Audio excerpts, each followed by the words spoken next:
raha tany mihitsiny zany de tena hoe manaraka mivantana ty miara-manonjy ty de akintsika amin'Andriamanitra ny zavatra rehetra satria Andriamanitra zany aloha tena isaorana voalohany satria sambany arina mba mivahiny teto amin'ny fandarana miara-monjy ka tena faly zany mba maneho ny hevitra kely zay sainy vita saiko kely ampitaina aminareo. Ny hevitra moa tsy misy hoe kely na lehibe fa ny fitambarany izay ny tena zava-dehibe ka hiditra amin'ny Tsipriana sika miaraka amin'ny Iarfina Rahelso zany eto akaiko eto dia fiainam-pirenena ny resaka vehivavy ihany koa ahoana zany hoe vehivavy miatrika ny fiainam-pirenena amin'ny marem-pianakaviana aloha rem-pianakaviana hitoviana daholo rehefa hoe rem-pianakaviana malagasy mbola tsy asiantsika aloha hoe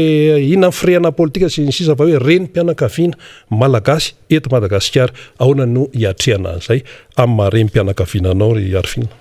Eto aloha zany aloha de faly miarahaba an'ireo zandry zanaka tena moa rem-pianakaviana zay hoe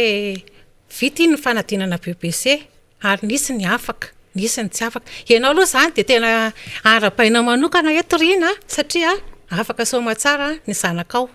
de ho tonga amin'ny ambondrindra ary miarahaba koa zany ho an'ireo zay afaka soma tsara fa ho an'izay tsy afaka aiza malahelo mbola misy ny zavatra azo atao amin'ny herintaona indray manariny. Zay zany de zany fiampiarabana fohy zany amin'ny resaka fanadinana ara-panjakana iny fa marem-pianakaviana indray zany de matoa zany miteny de tena mahatsiaro hoe tena mangirifiry zany hoe rem-pianakaviana zany io tsy anavahana hoe fomba amin'ny fitondrana na mpanohatra fitondranana eo anelanelany fa tena ho an'ny malagasy vehivavy mitondra tokantrano de tena tafiditra ao anaty fahasahiranana zany zao ny fiainana amin'ny tokantrano malagasy ray manontolo mihitsy atao hoe mety hoe 100 ngamba mety tsy mahatsapa izany fa ny 700 de tena miaina ny fahasahiranana hatreto andrenivohitra ka hatrany ambanivohitra. Ya ka momba zay indrindra efa resaka fianarana ianao teo raha zay zao ny raisina ohatra rem-pianakaviana miatrika an'ilay fianaran'ny ankizy ho avy ny fidirana tsy ho atsy zay efa tsy ho ela intsony manahoana aloha zay raha raisina tao ohatra aloha. Tena eo zany zao ny tena mipetraka mihitsy zany zay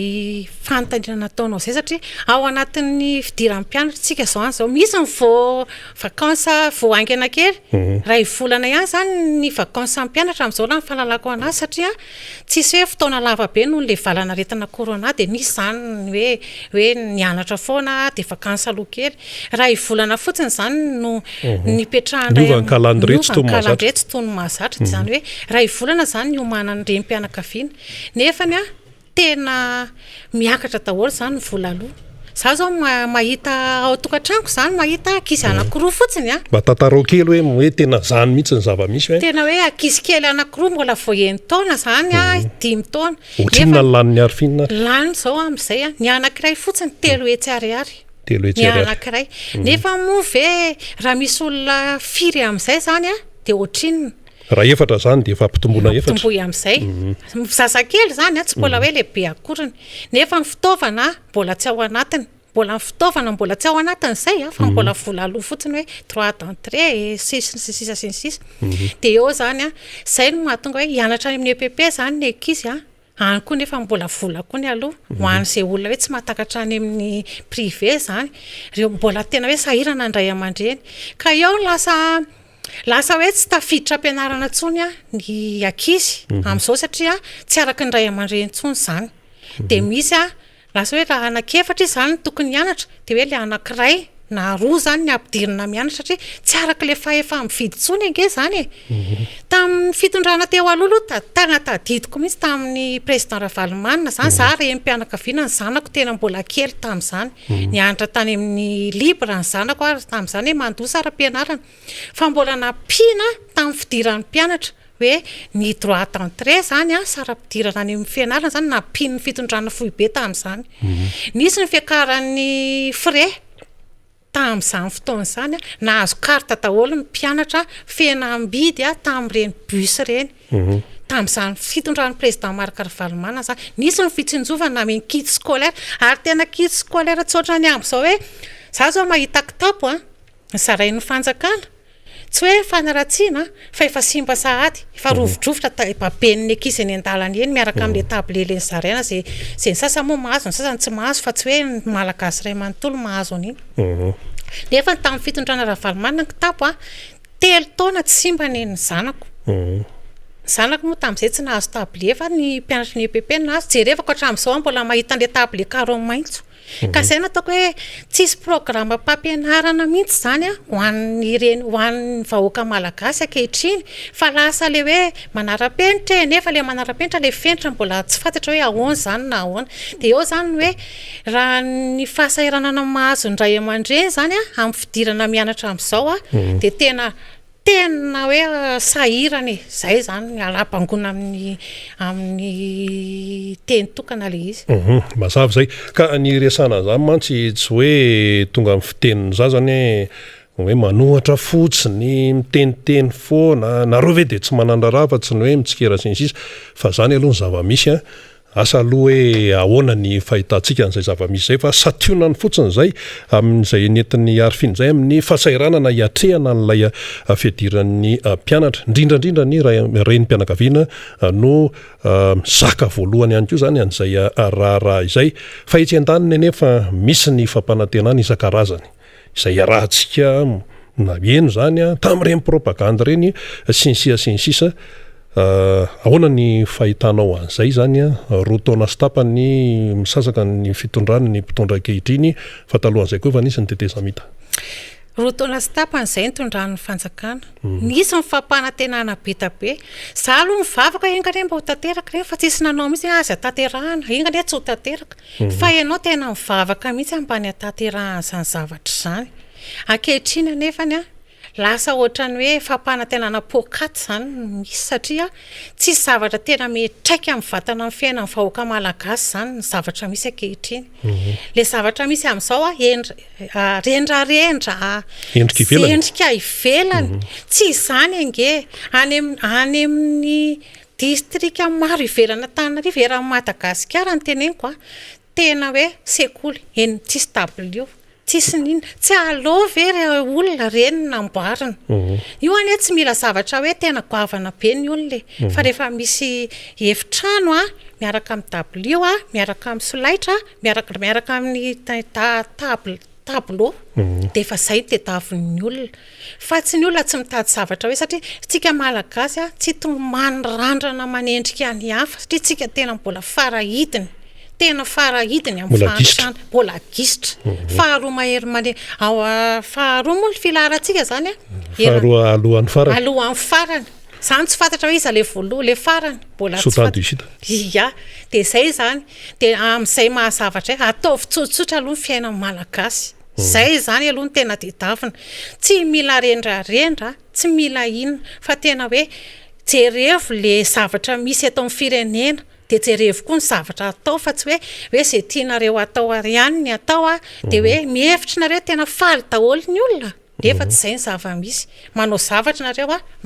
manao terrain be manao inona ataon'ny olona inona mitsy azo hoanina izay le izy ka miverina ihany amin'ny hoe marem-pianakaviana ny arifina Rahelsoa miatrika ny fiainana isan'andro resantsika teo mifampidirana mpianatra fa ahoana ny momba ny resaka sakafo indray raha vao miresaka sika hoe sakafo dia tafiditra ao ny PPN nareo renim-pianakaviana ny tena mitsinjaran'io voatabia menaka tongolo lafarina sinsisa ahoana ny fandehan'izay vary tsy azo adiny ihany koa ny ankizy tsy maintsy mihinana amin'io tena efa betsaka ny fingamba ny fitenenana ahoana fandehan'ny kajy raha le kajy aloha zao ny akabiazantsika malagasy nge tsisy kajy zany satria zao ny anina hoaniko androany dia tafiko androany mety mbola tsy androany nefa mbola rapisy vao le tedavina androany dia eo zany androany zany mividy vary ray kapoaka roa kapoaka ohatrinona maly zao nahita nisy olona nividy tapakapoaka ay zany efa mitapakapoaka koa ty vary ty amin'izao vary tapakapoaka ary menaka amin'ny le olona dia menaka amin'ny sotro lehibe reny kaiza mbola hatramin'izay ny ainana satria tsy takatra tsony na ianao zao ary nge tena tsy mahatakatra an'izany sakafo ny PPN iny efa miakatra be menaka amin'ny vary sinsisa tsy ho tantaraina tsony fantatry ny renim-pianakaviana zany fa tena menjata fa koa ny jiro sy rano eo am'le jiro sy rano ny tena olana be satria Manao facture ary ny anareo any mba tataro kely. tena hoe raha nandoa efatra alina taloha ny jiro sy ny rano jironay fotsiny teneniko fa zatsy ny teny rano zao avy efatra eny aizany atakarana ihany zany e ahoana moa ry jirama tena hoe manao aizany Neo ve le consommation anareo tsy consommation tsy miova satria ningotra an'ina zay ara efa miafy be ahena ra ahena raha le tsy mampiasa zavatra hoe mandany jiro. mandany jiro zany fa tena hoe zay zavatra hoe ilaina amin'ny fiainana fotsiny zany ny atao hoe zavatra charbon aloha na dia lafo ara dia alohanay aloha mampiasa charbon satria iny efa niainana hatramin'izay kanefa iny azo vidiana amin'ny 200 dia avy eo fa le izy hoa zany tena hoe mba eritrereto ihany ny fiainan'ny olona mbola tsy tsika hoa mbola tsy ao anatin'le hoe tena ambony ny fari-piainana dia sy tiana fanjakana atao ny atao fa mba zao koa zao raha sanatrika hoe hiakatra koa ny gazoala sy ny lasantsy dia ngamba ny dia vao maika asa ny azo amin'ny vahoaka malagasy fa dia tsy hitanono Sationa zany tenen'ny arifiny zany ka dia anjara antsika moa zany no misaintsaina ny zava-misy ao anatin'izay resaka sosialim-bahoaka ninona resahana aloha dia sosialim-bahoaka no tena fototra satria amin'ny fomba ahoana moa no hiakaran'ny vokatra amin'ny fomba ahoana moa no hiakaran'ny arika-pirenena izay ateneniny isan'andro hoe zao indray ny tanjona amin'ny titanty zao indray ny tanjona 400 500 na 2 chiffres ara tanjona zany rehetrarehetra zany fa raha vahoaka nona tompoko raha vahoaka tsy ampy vitamine tsy ampy calcium dia tsy afaky ny hiasa araka ny tokony ho izy mihitsy fa mora reraka dia pauvre malagasy zay aloha zany ny ainana aloha ankehitriny fa dia sationa no nytenen'ny arifinina teo fa amin'toy ihany ny resantsika arifinina atao anatin'ny miara-manonja ianao ankoatra marem-pianakaviana dia any anatina sehatra politika ary zany arifinina zany dia mavitrika zany matsetsatsetsakeny izy zay maarifinina ny arifinina ka ianao vehivavy tiako Madagasikara Analamanga mpitarika vonjimaika aloha dia Analamanga midadasika ianao nefa aloha mpitarika an'izay sehatra izay inona aloha ny tena natonga anao hiditra amin'io sehatra io tena faresen-dahatra ve sao intérêt personnel aloha tonga dia itsiko mihitsy satria zay no resaka hoe ohatrany hoe eny amin'ny fiarahamonina eny raha vao miditra sehatra politika dia resaka intérêt personnel io mety hoe misy manana eritreritra an'izany fa ianao aloha no hitaketo tonga dia anontaniako sotra amin'izay fanontanian'izay za aloha zany dia hoe ampanetre tena lehibe ny tenenako an'ity fa mitarika vonjimaika ny vehivavy tima eto Analamanga tsy zaharery fa isaky ny distrika dia misy vice président zany ao anatin'ireo zay napetraka vonjimaika ihany mazavaina ihany mako satria hoe fananina zay tsy mifidy nefany vehivavy tiako Madagasikara zany nanomboka tamin'ny efa 20 taona zany zao ny atoko tiako Madagasikara gamba ny talohan'ny fanonganam-panjakana tamin'ny 2010 dia natoritory ny vehivavy tiako Madagasikara tsy hoe natory hoe natorina hoana fa tena nitolona tsy niditra tamin'ny sehatra politika tima satria tamin'izay mbola tsy teo président Marc Ravalomanana fa mbola tany nandeha nanao sesy tany tenany tany Afrika Atsimo noho ny zavatra nianatra taminy teto Madagasikara dia teo zany vehivavy dia isan'ny loha laharana tamin'ny fitolomana teny amin'ny 13 Mai nanohatra ny fanonganam-panjakana sy ny taky ny fiverenan'ny président Marc Ravalomanana teto Tanindrazana tamin'ireny fotoan'ireny efa tonga eto Tanindrazana izy tsy mbola vita le tolona tsy mbola vita satria ny tena ny andrasan'ny vahoaka tamin'izay tamin'izany tolona izany dia hoe ny hipetrahany indray hitatana amin'ny firenena satria izay tena resy lahatra hoe io rangahy io ny tena navita teto amin'ny firenena sainga tao anatin'ny raim-pimaso moa dia iny potika iny efa tokony androso Madagasikara fa tsapanay vehivavy an'izany zany hoe petrapetraka vitantolo dia nangingina zao manao redynamisation ny atokotiko Madagasikara fameloma maso ny atokotiko Madagasikara noho izany nisy vehivavy vitsivitsy zany tena ataoko hoe vitsivitsy folo angamba ny fampiresaka hoe tsika ve hipetraka fotsiny amin'izao fa tsika vehivavy nge maro nisy ahoana tsika nipetraka fotsiny fa andao tsika ho alaitsika daholo indray dia ho resahantsika ny vehivavy namantsika izay mbola hitantsika aloha amin'izao dia ndao tsika amondrina indray dia hitarika ny vehivavy tiako Madagasikara dia hiresaka amin'ny lehibe tsika izay vonona hitondra Tao anatin'izany moa zany nisy tapoka le etsika miara-manonja tamin'ny 20 février dia nisy reo voasambotra nampalahelo 12 noho ity fandarana miara-manonjy ity zany nampigatra andreo satria hoe anao tatitra teny ny député tamin'izay fotoan'izay kanjo tsy tanteraka dia voasambotra ireo olona reo misy 12 izy dia nigadra tany Tamora dia teo zay nanao hoe alao aloha tsika tsy etsika kely fa alao aloha tsika atototsika any reto gadra politika reto zany aloha ny herintsika ray manontolo satria tsy afaka anojerena fotsiny izy ireo fianakaviana olona manambady amanjanaka ireo ka zay le hoe amin'ny marem-pianakaviana zany tena teneniko ihany hoe lafiny sosialy zany tsy ataona tena hoe ambany zavatra fa tena hoe zay zany tena hijoroanay tady ny tiako Madagasikara koa tsy le resa be zany tsy tena miavaka mihitsy ny atoko tiako Madagasikara za zany mbola miteny hoe tsy mpanao resa be zany fa asa ny tena nataon'izany dia nanilasa zany zay nitady ny fomba rehetra nangataka tany amin'ny olona tsara sitrapo na eto Madagasikara na eto na tany ivelany dia nangataka zany zay fanampiana dia namena ho an'ireo gadra reo vita iny lasa amin'izay fa vita zany ny atao amin'izay tsika anao ny tiako Madagasikara vehivavy tia dia lasa zany zay nisy koa moa zany toromarika nameny tany ambony zany hoe ndray aman-dreny zany hoe mahetseo fa tsy manina fa efa nanao nareo dia nanao zany zay tamin'ilay vehivavy rehefa vita zany zay dia zay tsy manana intérêt tsisy mihitsy hoe ty zay anao an'ity nanao an'ity fa ny tena intérêt anay kosany misy dia hoe président Marc Ravalomanana hanavitra ny firenena indray zay latsaka katerena tsy mbola hijerevana hoe toerany tina iny tia resolona ao an-tsaintsika mihitsy zany zavatra zany fa ny toerana ilayntsika faharesendahatra conviction tena resy lahatra amin'ny président Marc Ravalomanana zay satria izy no hitanay efa hita amin'ny masonay zany hoe nahavita zavatra teto amin'ny firenena ity nareo tsy mahafantatra zay tsy hitany aloha fa izy aloha zany zay tsy mahafantatra zay tsy hitany ary zay zany fantatray dia hoe io aloha dia io no ataontsika satria efa nisy résultat ny résultat zao antsika raha zao roa taona sy tapany tsy mbola fito taona nge zany efa teo amin'ny fitondrana ny président amin'izao fotoan'izao hoe fa inona moa le zavatra tena vita teto amin'ity fitondrana ity inona ny soazona rem-pianakaviana zany tamin'izay fitondrana zay eny ary maraparantsika ny resaka iarahana amin'ny Arifina Rahelsoa zay vahintsika eto amin'izao fotoana zao amin'ny fandarana miara-manonja rem-pianakaviana izy tsy ahivana ihany ary mpanao gazety ary mandray andraikitra ihany keo any anatin'ny fikambanana amin'ny vehivavy tia Analamanga amina mpitarika Vonjimaiky azy ka etsika mamaraparana azy ary dia inona ary zao no ataonareo akaiky indrindra amin'ny izay le hoe fandraisana andraikitra izay nareo amin'ny vehivavy tiako Madagasikara ny ataonay zany aloha zao akaiky dia nitetiny arrondissement zay nandeha nandray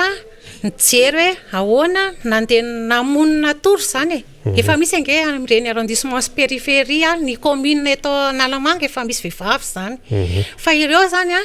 tsy ataonay hoe horavana na atao inona fa zay raha vao maika mampitombo zavatra ataon'ireo dia zay efa misy zany tsy kitianay fa ampinay na olona 10 raha mibirao anankiray tsy manina satria miara-miasa daholo zany zay ny fiara-miasa firaisan-kina dia amin'ny sabotsy ho avy zao zany ao Abelera isy fivoriana ngeza be aze irahan'ny vehivavy tia rehetra eto Analamanga zay anasana tsika rehetra zany zay vehivavy matsiaro tena tsy misy mifanirikiliana tsy misy ny zavatra sy atao fa tena hoe ilaina ny firaisan-kina tsika vehivavy satria tsika maro anisa eto amin'ity firenena ity dia ilaina ny fandraisana andraikitra ataontsika zany hampandrosoana an'le antokotiko Madagasikara zay zany fahameloma maso zany io ary zay zany mba mangataka ho antsika rehetrarehetra ao anatin'ny antokotiko Madagasikara tena mba anao ohatr'izay zany mba hoe anetsika daholo ny any amin'ny toerana izay misy atsika satria ilayntsika zany betsaka ny adidy miandry atsika na tia doublon betabe tamin'ny fotoan'andro ny tiarange raha teo tsika nandray andraikitra mety ho voary ihany zany mba mety mba nahita riran-kely tsika tamin'izay zavatra zay kanefa moa iny efa lasa ny hoavy ny mpanjinina dia eoko tsika zay zany mba hoe zavatra te zao zany amin'ny alatsinainy zao zay de efa andeha hidina ny Kazobe zany hoe Kazobe zany moa mbola ao anatin'ny district Analamanga de andeha ho any zay andeha anetsika an'le vehivavy any satria fa vonona ary zareo fa miandry anay fotsiny zany amin'izay zavatra zay. Eny ary teny farany ara hoentin'ny Arifina mamarana ny famelabelarana zay noetinao teto ho an'ny mpiainaotsika sy ho an'ny mpijery-tsika meko minitra vitsy ianao ary am'tiana anazy sy ho afatra ho an'ny renim-pianakaviana rehetra satria na ny teny arana hoe firenena de misy teny aho hoe reny misy dikan'izay ndao ary. Za zany de makahery atsika renim-pianakaviana rehetra zany.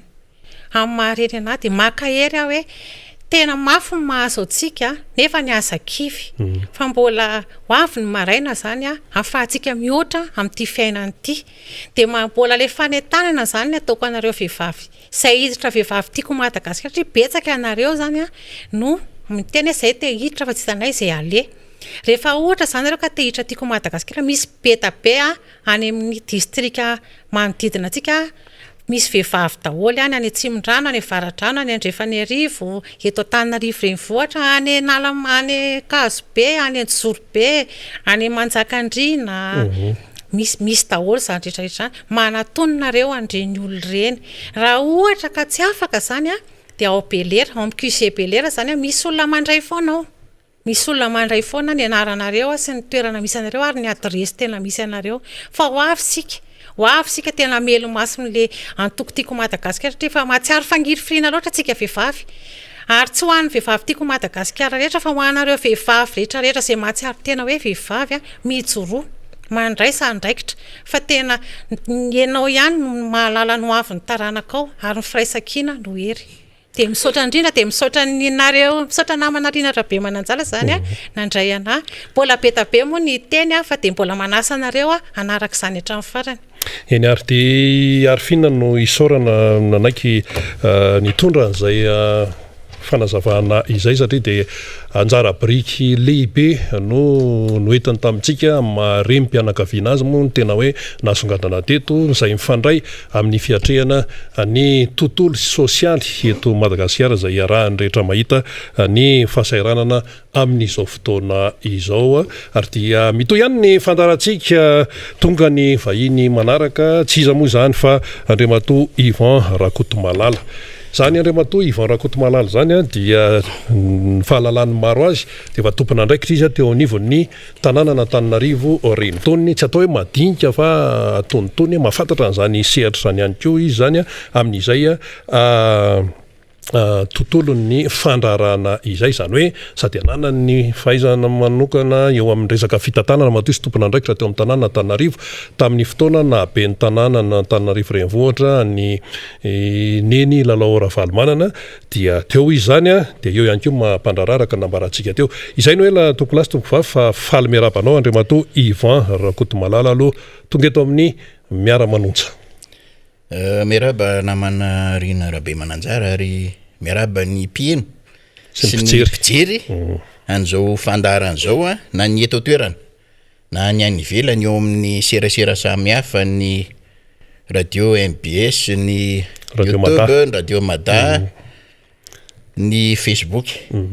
miaraba ny teknisianina mampita ny sary sy ny feo eto amin'izao fandarana miara-manondro zao. Marina tokoa ny teninao namana Rina Rabe Mananjara fa ny tondrako azy fotsiny eo amin'izay sehatra rehetra nisy ny teny zay dia matoa miakatra eto amin'ity fandarana ity dia voalohany aloha fisaorana amin'ny andraisanareo ahafahanay amin'ny maha-olon-tsotra amin'ny maha-mpitatana amin'ny maha-olom-pirenena mba milaza zay tokony zavatra rehetra tokony ho fantatry ny Malagasy na ihany koa ny vahiny na ny eto toerana na ny any ivelany satria raha ny zava-misy amin'izao fotoana dia raha malala fa mikatso misy milaza hoe mandeha ty raharam-pirenena ity mety azo raisiny zany raha hoentina amin'ny fampomezana hoe miavanziana rera ozy le sa hoe koa hoe samy manam'ny masony sa hoe samy manam'ny masony mety zay na azo ilazana azy fa tonga de fijery mahitsy tsisy mandeha eto zany. Eto de matsiaro ny teniny mpanao politika taloha zay ny tena moa efa ela ny aina n'ity zavatra ity ary amin'ny olombelona maro be ny olona zay hoe mpandalina tantara na mpamaky boky na hoe mpandinika fotsiny fa ny tena de tena nyaina de nahita maso ny zava-nisy rehetrrehetra hatramin'izay de tena hoentina fa tsy milaza ary niarany ihany koa ny zava-misy arakaraka ny rehetra na ny tsara na ny ratsy satria tsy voatery hoe ratsy ihany koa le zavatra miatra de zay le ilazany eto matetika ny olona rehefa miakatra amin'ny sehatra amina plateau salamy zao de mpahay tantara mpandinika fiarahamonina mety mahay reny mety mandinika reny fa tsy de tena nyaina fa mety fa za tena nyaina n'le izy ary ao anatin'izay fiainana an'le zay nanomboka tany amin'ny repoblika voalohany natsarovana saina reo mpitatana rehetrarehetra nandalo nyainako tao anatin'izany nanomboka akizy hatramin'izay efa lehibe zao efa nahazo taona de mahita hoe tsy mety zao zavatra zao tsy mety zao fitantanana zao aloha mba iaina le malagasy amin'ny lafiny rehetra mihitsy ny ilazako an'izay satria arak'izay voalaza teo zao mety misy adino kely tao mpitantanako filohan'ny fikambanana fifara efatra amby efapolo fokotany teo Antananarivo renivohitra tam'izany fotoana zay anisan'ny rafitra na de atao association izy io rahantsika malala fa ny filoha Marc Ravalomanana de be ny tanàna Antananarivo izy tamin'ny fotoan'androny ary nentiny nampandrosoana Antananarivo renivohitra ny fisiny io fikambanana fifara io taty amin'ny taona 24 ako no voafidy ny mpifidy lehibe ao zany no mifidy ho mpitatana an'io fifara io 44 fokotany premier izany hoe raha raisiny ty Antananarivo renivohitra ity hoe ingain'ny fampandrosoana de zay moa ny ary zany ihany koa no mahatonga anahako anoana mandrakariva ny fomba fiasa ny président Ravalomanana tsy izy mihitsy no toanako fa ny programme netiny hatramin'ny voalohany hatramin'ny tiako arivo sy ny foto-kevitra hoetiny ampandrosoana analana fahatrana zao reto malagasy reto zay mahatonga ifidy azy mahalala tsara zany satria boribory tany voalohany io dia misy ny toerana zay ambony any Andohalo any farany izy io ary misy koa re toerana atao hoe faritra iva any hatrany Akasana any Andotapenaka rehetrarehetra any 67 hectara rehetrarehetra any ary io boribory tany voalohany io koa no misy ny sisy tany iraisana amin'ireo arrondissement manodidina azy midika zany fa manana an'izay fiseraserana mahita ny fiainan'ny vahoaka manana any ambony na ny atenatenany hatrany fotony ny tena zava-misy am'izao fotoana dia ory reo vahoaka reo tsy manana vahaolana ve le fitondrana misy mpanakanto zay tena manana hiry zay mihitsy izy hoe misy mpitondra avy eo ambony eo misy fa mbola variana mbola manao tsy tokony atao izy atao miteny an'izany reo mpanakanto reo mandinika zavatra reo ary tena misy famarina mihitsy hiran'ilay mpanakanto zay satria tsy mifantoka amin'ilay tena fahasairana am-bahoaka lay fitantanana an'ilay firenena voafehy tsara ve le taranja ho azo any tsy voafehy le taranja ho azo any amin'ny maha-olotsotra amin'ny maha-vahoaka anahy raha somary miverina kely ahako amin'ity miara-manonjy ity misy ny tamin'ny herinandro ny 7 sy ny 14 ny volana Jolay teo de nisy ny fitonan-dohan'ny atao mpanohatra rotoben'ny mpanohatra anisan'ny tao mihitsy ianao olona avany amin'ny lafivalonyosiny tao ary ny karazan'olona rehetrarehetra ny tao sy ny sehatra isan-karazany sy ny sehatra rehetrarehetra mpandraraha tatsaha tena tao dolodolo na mpitondra fivavahany io na mpitsary io na mpandrary ndrehetrarehetra na ny atao hoe manana toerana ambony na ny atenatenany na ny atao hoe ny any amin'ny madinika dia tao dolidoly hatramin'ny ambasady nandefa olona tena tao dolidoly hatramin'ny masovom-pirenena nandefa olona izy fa izy moa mavazazy de olona tsy vazana le fantao mba tsy afaka atao fa de matoizina de folo atao de resy lahatra fa tena ilaina le lina ao anatin'le izy tena zay mihitsy le izy namana Rina Rabe Mananjara satria ny zavatra ohatran'ireny de ahafahana miaino midratra nafinaritra voalohany indrindra aloha de tena ny fiehoan'ireo no netana ary ny fiehoan'ireo ny hevitra ireo no natambatra nafana namoaka n'lay feikevitra ny tamin'ny andron'ny famaranana nafinaritra voalohany ary marina dolidoly zay zavatra fitakiana zay zavatra ilana fanovana zay zavatra ilaina fanamboarana amin'naty fitantanana ny fireneny ity zay raha ny fahitana olava be manko raha voasana io dolidoly fa maromaro andreo efa tonga teto tona zay fa aminao manokana inona ny tena tianao ohatra hoe amafisana ao anatin'ny tena tiako amafisana amin'ilay zany de zao tena isy andiny 9 le ny voalohany indrindra tena lehibe amiko de ny fanitsakitsahana ny lalam-panorenana sy ny demokrasia eto amin'ny tanin'ny republika Madagasikara satria nahoana tonga no iteny an'izay mahatonga miteny an'izay dia zavatra rehetra atao tsisy ny fahalalahana aloha zany eto zay le ataoko hoe ny aina an'izany tena ary raha iteny hoe tsy tsaroko izay androna 6 février misy an'ilay mamerina an'lizy nandeha fanambadiana tamin'ny fotoana io nandeha raha-panambadiana teo ambany ity tamin'ny fotoana io nisy ny miara-manonja zay andeha ho any Amerika Sinina fa de ny toerana nandehanako tamin'le raha-mpianambadiana mialohany amontseko an'ilay firahana teny Amerika Sinina teny ambany dia ananako sary zany ananako profy teny ambany dia teny ambomanambola de tena voabaiky dolo ny ray manontolo fa tsy mahazo mandalo ilay tomobile raha vao misy manao akanjo menamena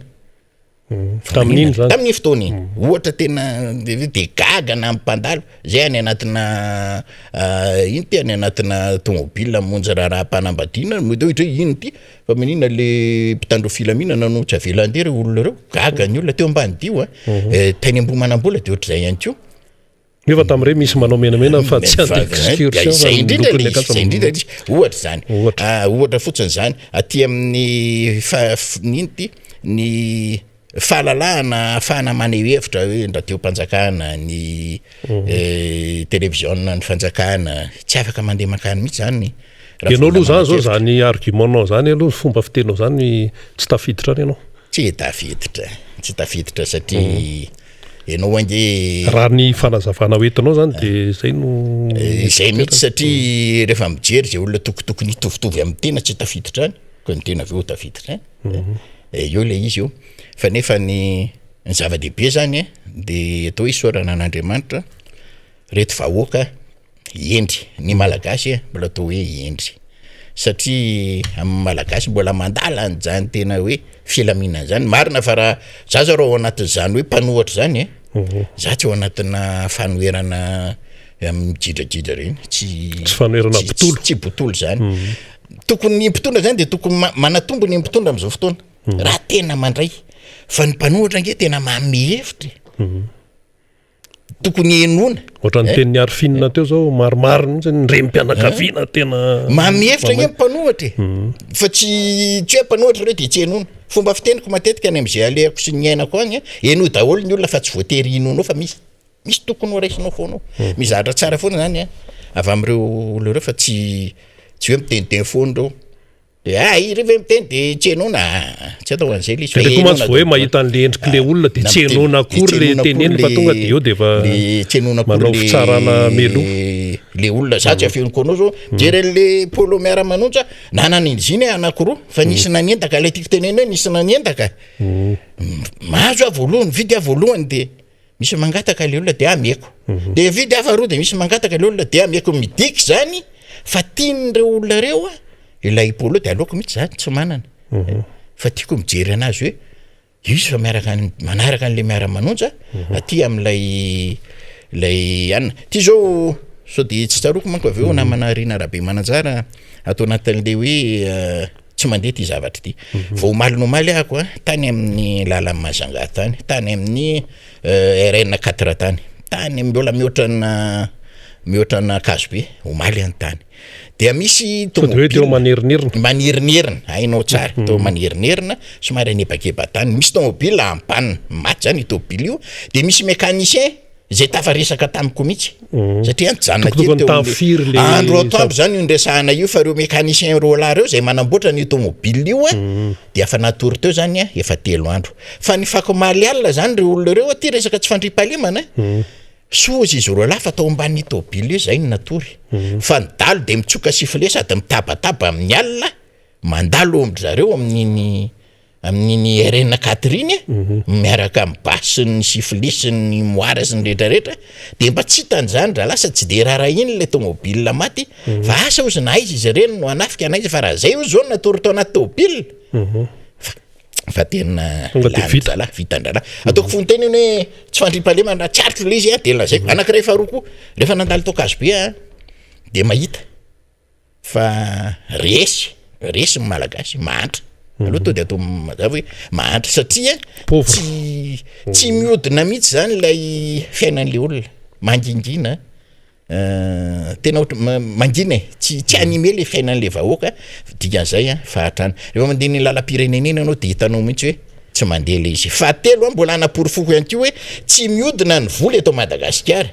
ny zavatra anankiray ahafahana mijery fa mihodina ny vola eto Madagasikara niditra tao amin'ny banky tao Antaninarenina aty avela ianao mety misy milahatra migaby fa ao anatin'ny banky ao Antaninarenina de tao amin'ny dirako de hita mihitsy tsy mihodina zany ny vola matoa tsy mihodina de tsy mandeha ny tenareo raha teo mpandraraha madinika mahita an'izany maika moa fa le olona tsotra mangingina be ao anatin'le banky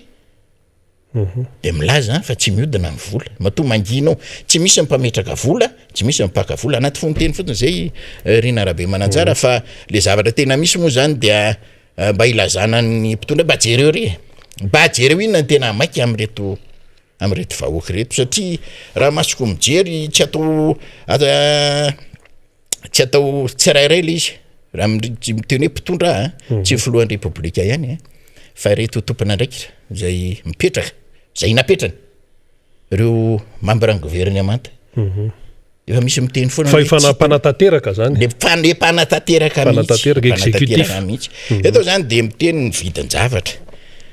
mba tsy lazana hoe na tena kanirina vao mihina mpivandraka tena zay mihitsy le satria nisy fotoana ny ramatoa ministry ny varotra zay nanao be midina teny amin'ny tsena nanosy be tena naseoseo eraky ny fahitalavitra sy ny anina mihitsy midina zay fefezina io vidinetana io sy ny sisa vao maika le izy zava-doza tena vao maika zava-doza mandeha le mieno ianao hoe menaka ana tena mariny reny vao malomala zao mandefa an'ilay mpanampy mijery mividianao zay menaka mora indrindra tena fanainiko mihitsy zay mora indrindra entina ho akasite 44 000 francs 4 mihoatra zany mahery 700 sy 4 le tena faran'izay tsotra mampititeny hoe le fanaova menaka mora potehana nanjavona hidirany reto fanaovana menaka lafo mahita ianao am'izao fotoana arak'le lazaiko hoe na any mifaritra ambony toerana eto Antananarivo raha no mipetraka manodidina misy olona sahirana de reo olona reo hitanao fiainana isan'andro menatra ihany andranay rehefa mivoaka an-trano hoe ny ay favahana ngeda bebe vatana amanino reto olona reto no kely menatra ihany tena nefa efa io moa le namen'Andriamanitra ny tena mamenatra ihany ohatrany hoe le rangahy zao voky be tsy milamina nefa tsy arak'izay tsy zay le satria reo olona reo indray mandeha sisa no misakafo amaraina izy zany olona efa enina mianaka izy amaraina izy vary raika apoka sy tapany atao vary sosoa hoanina misira hoanina misira de amin'ny telo reo vao mahandro vary indray sady sakafo atoandro ny sakafo hariva de tena mahita hoe tena misy zany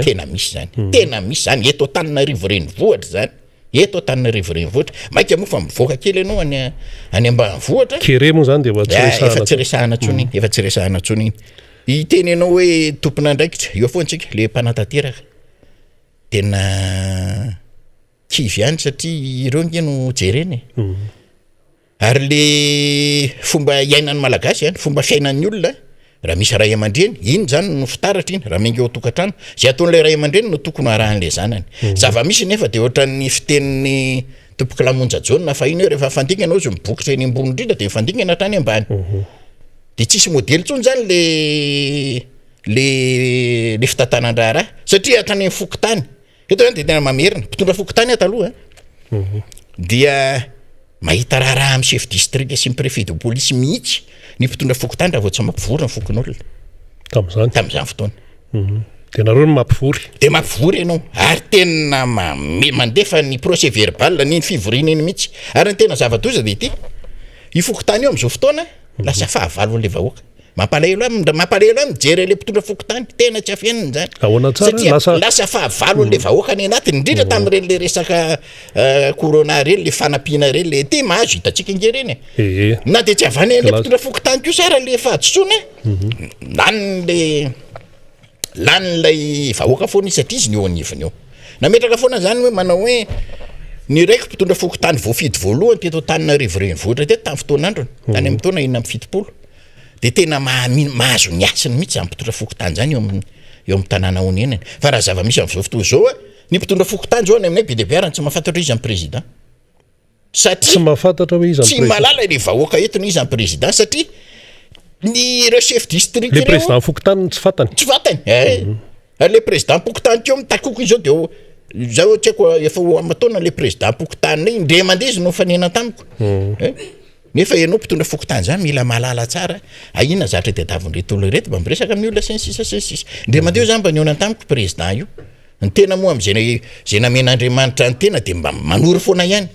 zao ty président zao nanaovana azy mba manao foana asakasa ninona eno izy na tsy eno fa ombadiky zay ndray nefa le président pokotany tendrena fa tsy vidina eny aminay ambony eny fiangonana sy sekoly be de be eny ny zavatra misy voalohany aloha de tsy mafia an'le izy le président satria tsy misy miteny ve tsy misy hoe fivoriana irahana am're chef district tsy misy ihany koa ny tamin'ny fitondran'ny président Ravalomanana ny valonjato sy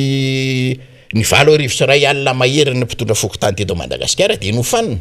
amin'izany leadership zany fa iza mitata an'izany teny avoloha fa ta teoriana tsy isy tsony zany satria any no fototra iorenany zany fireneny zany raha ohatra antsika eto Madagasikara ny fampandrosoana de tsy maintsy miainga any fotony ka rehefa ny any fotony iny tsy mandeha de tsisy ninona miainga ary azo porofony zany azo tsapahitana zany any fotony ny vahoaka ngy any fotony fa tsy any ambony any fa ny mpitatana tsy maizy any fotony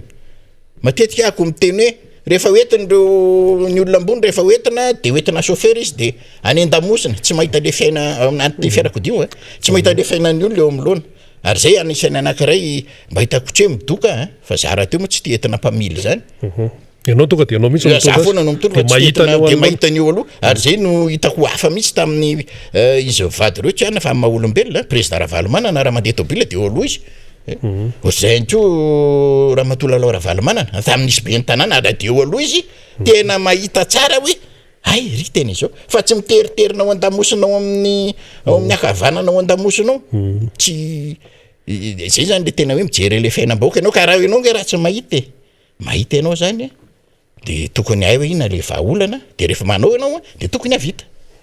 fa le zavatra misy sady tsy mahita ka ina izy moa tsy mahita ko ina anao ataony eo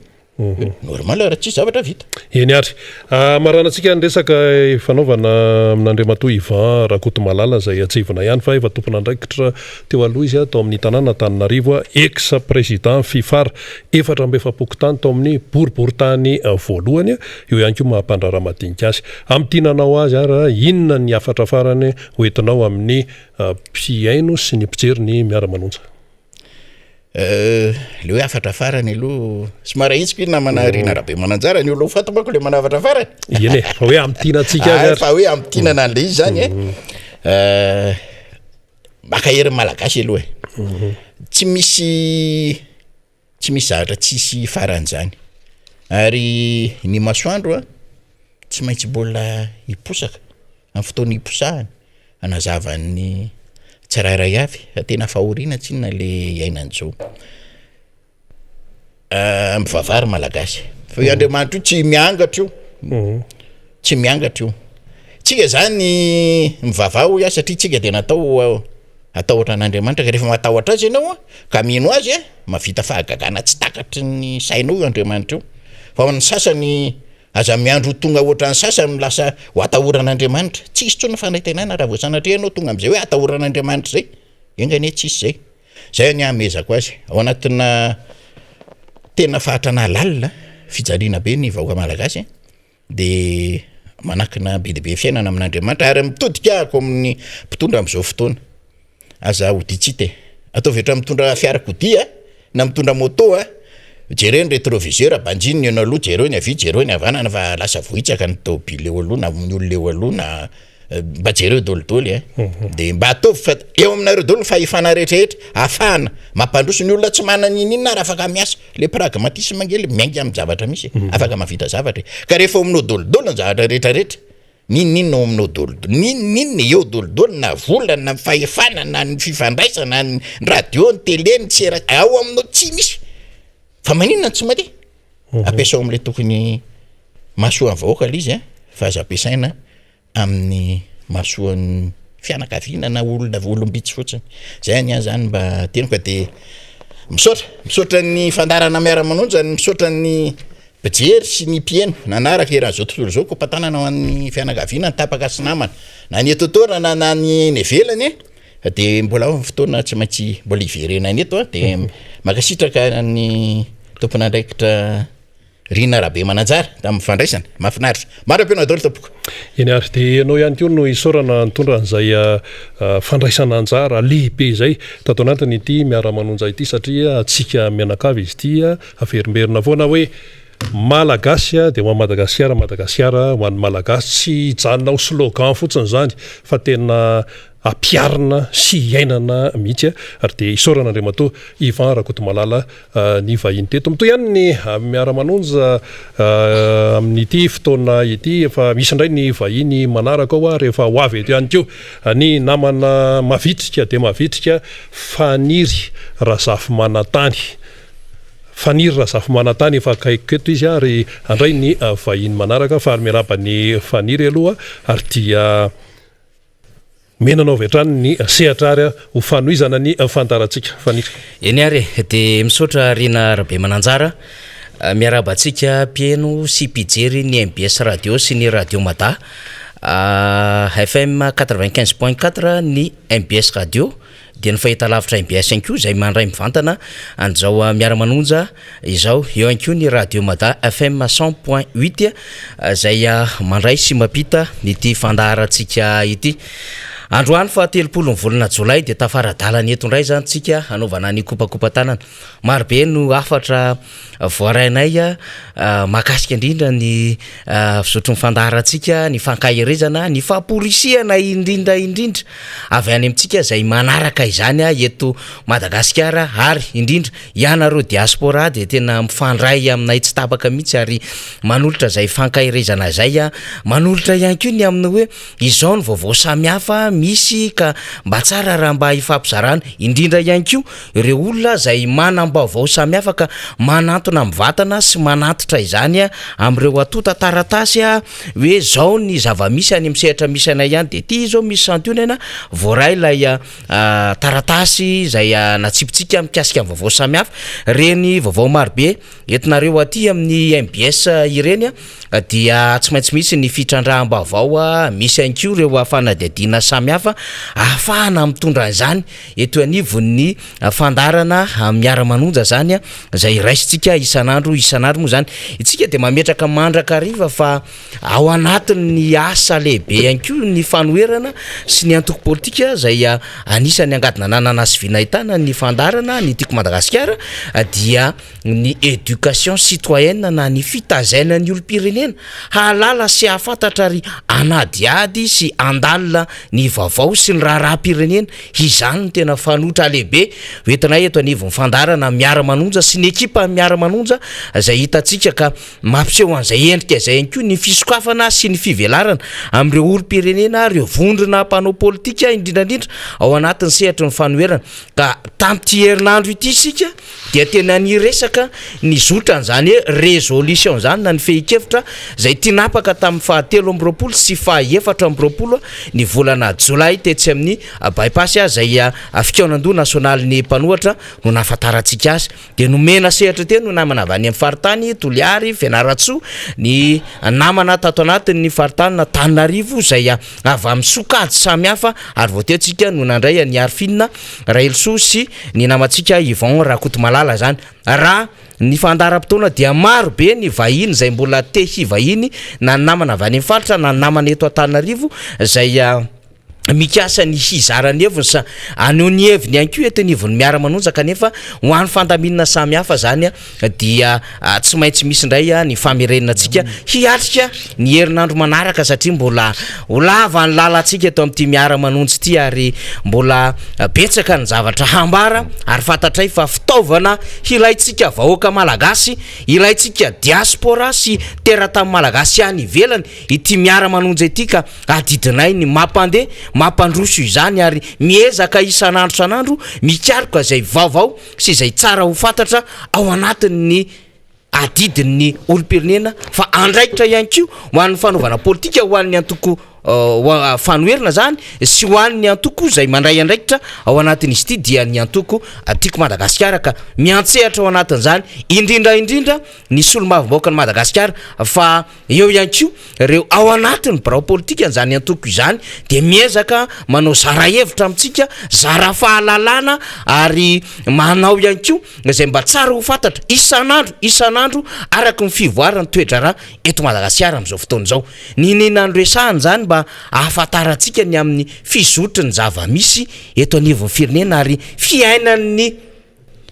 fandalinana ihany ko sy fizarana fahalalana ato anivon'ny miara-manonjy tsy manao effet d'annonce isika fa tena manao an'izay hoe fizaram-bavao fizarana fahalalana fanyadiadiana famakafakana ary feedback azotsika am'izao fotoana zao dia manomboka tsapa voarainareo voaraintsika mpanaraka lay FDB zay tiana hitondrana zay foto-kevitra miara-manonjy izay de hoe miara-mandinika miara-malala ary miara-mahatsapa ary ho avy fotoana miara-maka fanapahan-kevitra ho an'ity raharam-pirenena ity tsy avelantsika hitrosina amin'ny tany ty Madagasikara ity ary tsy avelantsika ho reraka ny vahoaka malagasy ao anatin'izao toetra raha-pirenena izao zay no hitodiako sy andraisana ny namantsika zay hiara andalina sy amakafaka hitondra anjara vaovao eto akaiky eto am'izao fotoana izao dia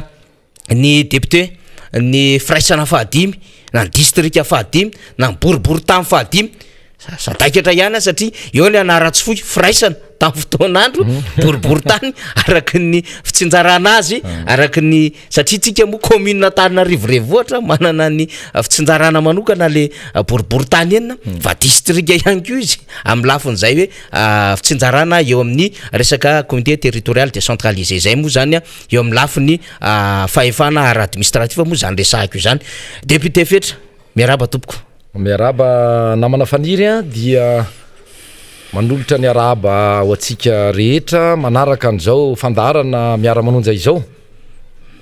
marina daholo ny voalazany namana faniry sy ireo ny fandimby nitondra ny anjara fitenenana teto io tapakandro maraina io ny anjarako manokana dia mino satria misy ny atao hoe karazana pasipasy karazana ping-pong zay ho ataonay mirahalahy ao anatin'ny fizarana aloha zany avy am'ireo angom-baovao reo vaovao rehetra mafanafana eto amin'ny firenena am'izao itenenantsika izao de misy ko ny fanontaniana apetratsika am'zany fitondram-panjakana izany am'izao fitondrana rajoelina izao sy ampitaitsika any amin'ny vahoaka ary ao anatin'izany ihany ko no ilazako satria namafisako ny teny efa nataony namana faniry mahakasika ny hoe mifampitaiza isika fampizara vaovao isika tsy misy manana ny ampy sy ny fahalalana ampy eto fa dia zay no ifanakalozana sy antom-pisiny zao fandarana izao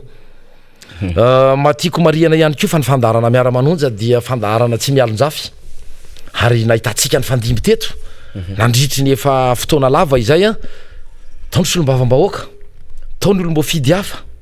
tao re mpikambana araky ny tenao tao anivon'ny birao politika nytiako Madagasikara fa atao ihany ko na ny mpanao gazety tao ny olotsotra tao ny mpanao politika ary zay indrindra fikambanana sy ny maro isatsikajy mety tsy voatanisa zany namana faniry fa anetanana atsika raha misy ny manana fanindrina andray anjara manana zavatra maropotitra kosa apetraka ny fitsipika sy ny fepetra hoe maropotitra tiana ho ampitaina na ifampizarana amin'ny vahoaka malagasy dia raisina tanandroa na ny ara amin'ny alala amin'ny vaovao zany na amin'ny alalany mety fiakarana amin'ny vantana ety amin'ity plateau ty fa alohan'izay misy ny fifampiresahana mba tsy hivoana am'izay le toetsaina miara-manonja ahitany rehetra tombotsoa afantarany rehetra ny tena zava-misy eto amin'ny firenena eny député fetra mino afa efa nanomana ianao ny amin'ny zava-misy eto anivon'ny firenena fa misy ihany ko zay angom-baovao sy fanadadiana zay velontsika hoe tsara ho fantatry ny vahoaka raha misy mampikaikaiky am'izao fotoana zao dia hiresaka n'io tontolon'ny lalana io tsika rehefa aveo député fetra satria tokoa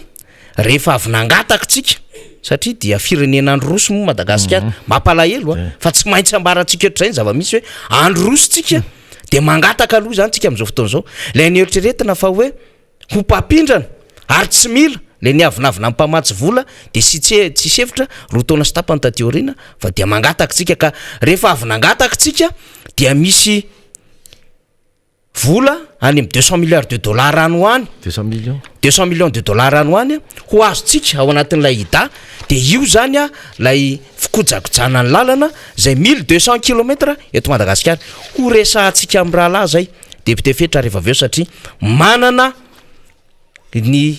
kajy ara-teknika ny fomba ara-teknika ary manana an'izay fandaminana ny amin'ny fomba famatsiana ireny lela vola reny sy ny andraikitry ny fitondram-panjakana ao anatin'izany satria ny lalana mampikaikaiky amin'ny vahoaka fa misy ihany koa mampikaikaiky amin'ny vahoaka député fetra amin'izao fotoana izao dia ny amin'ny hoe hitatsika ny fiakaran'ny vidin-jiro amin'izao fotoana izao resaka jirama tena tserany aina ary any am'izay sehatra rehetra hitatsika amin'izao fotoana izao na olon-tsotra io na orinasa madinika io na orinasa vavety dia samy mikaikaiky amin'izay de lasa ihany saitsika indraindray hoe satria nisy trosa 2000 milliards de dollars 2000 milliards d'ariary ny jirama teo aloha de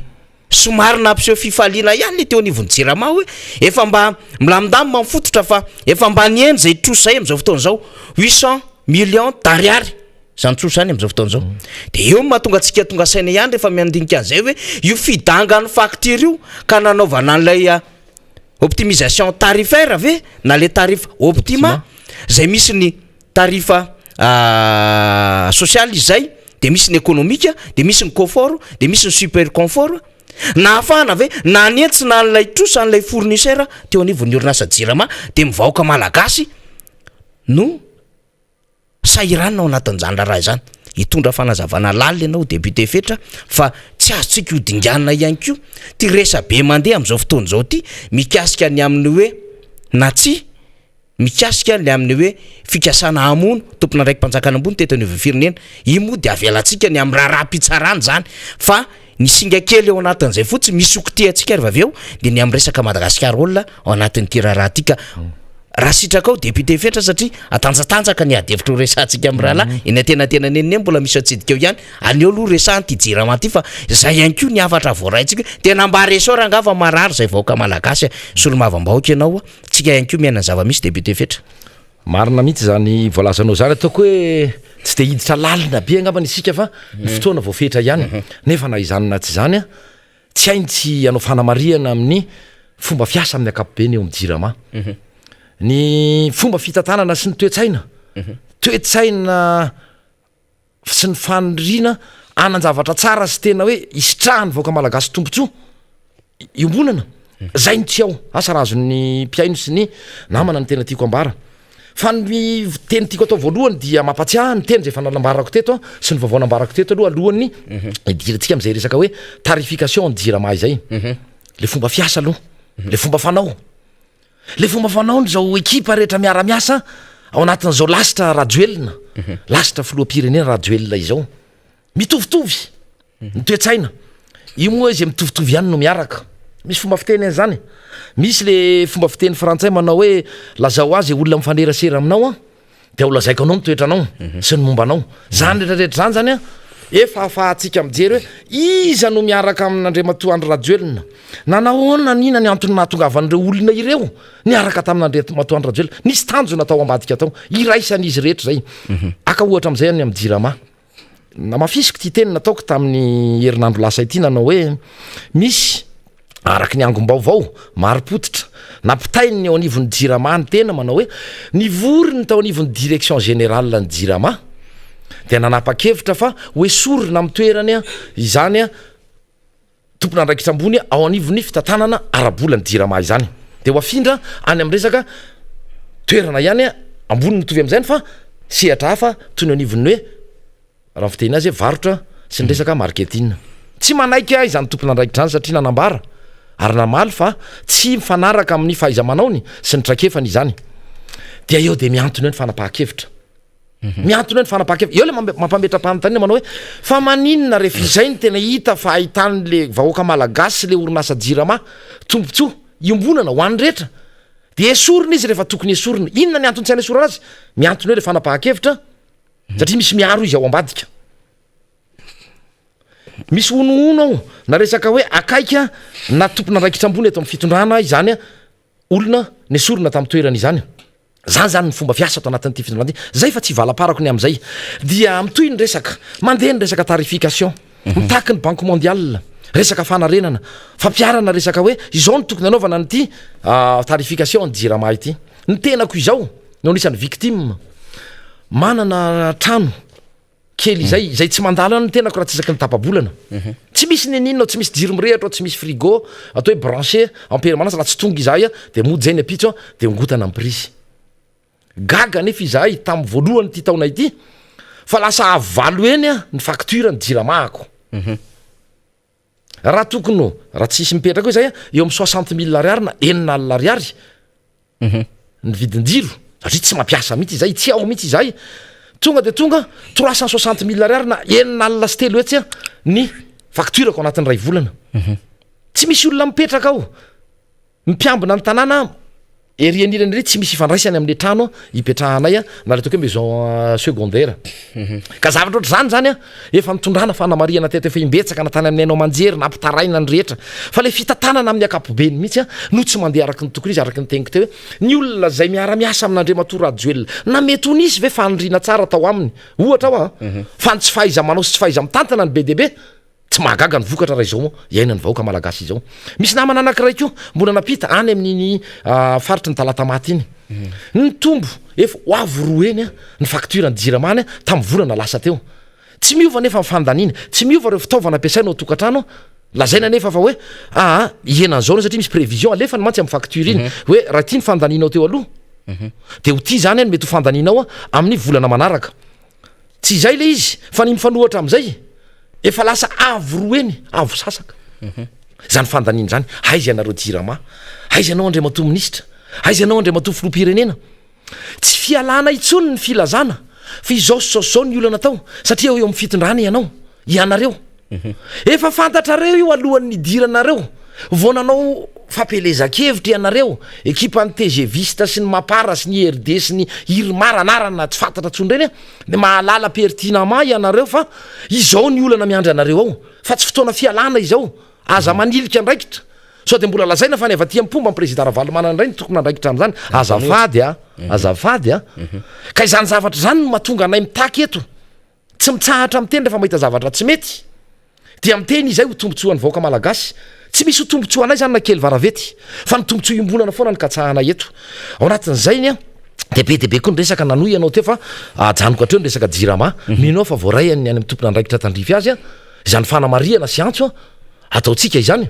ty betsaka koa ny olo-pirenena nge victime zao tena député fetra zany no tratra mivatana am'izay fa maro be mihitsy no tratra mivatana am'izay décembre zany sy janvier zany teneniko anao zany tena grave ane zany 60 000 ariary makany amin'ny 360 000 ariary ka tsy samahina ary ka fa nahitsy le izy nahitsindrareo satria nandehanako tany mihitsy de nahitsy izy natao 360 mbola nalohako aloha le izy fa raha miverina fandrony de milaza aminareo fa ho irairaiko eran'ny tafitrano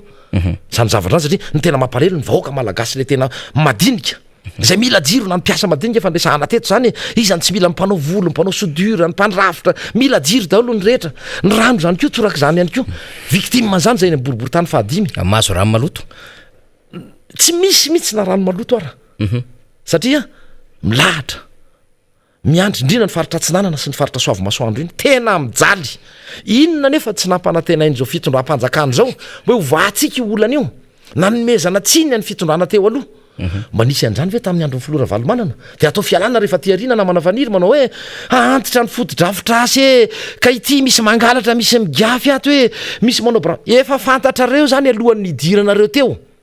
ary rehefa nampananteny areo nanomboka tamin'ny fanonganam-panjakana zay nitanterahanareo tamin'ny taona 2024 no efa nilazanareo fa anao fanovana atao anatin'ny fitantanana fa ty mpanao jadiny ty rangaty ty manao ampimambany are-pirenena ny mifanohatra am'izany no nataonareo ka aza atao fialana intsony fa fantatrareo araky ny teniko teo pertinamment ozy ny teny frantsay fizao ny zavatra miandry anareo ao ka tsy fialany zany andre matofo loha tsy fialany zany andre matofo prime ministre tonga de hotoizako ny resako namana faniry zay anankiray fa ity amin'ny akapobeny le toetsaina iraisa anaty mihitsy angeny tena lozy ny toetsaina iraisany reto olona ny volavolaina andre matorajoelona nanaovany antso tamin'ny taona 2024 reto ireo mihitsy ny tena olona nyty fireneny ity ary nahatonga ny tany amin'ny fiaonamben'ny rodoben'ny mpanohatra nanao hoe fa manitsakitsaka ny lalam-panorena ianareo a manitsakitsaka ny lalàna no ataonareo isan'andro vaky zao a mahatonga nay nitaky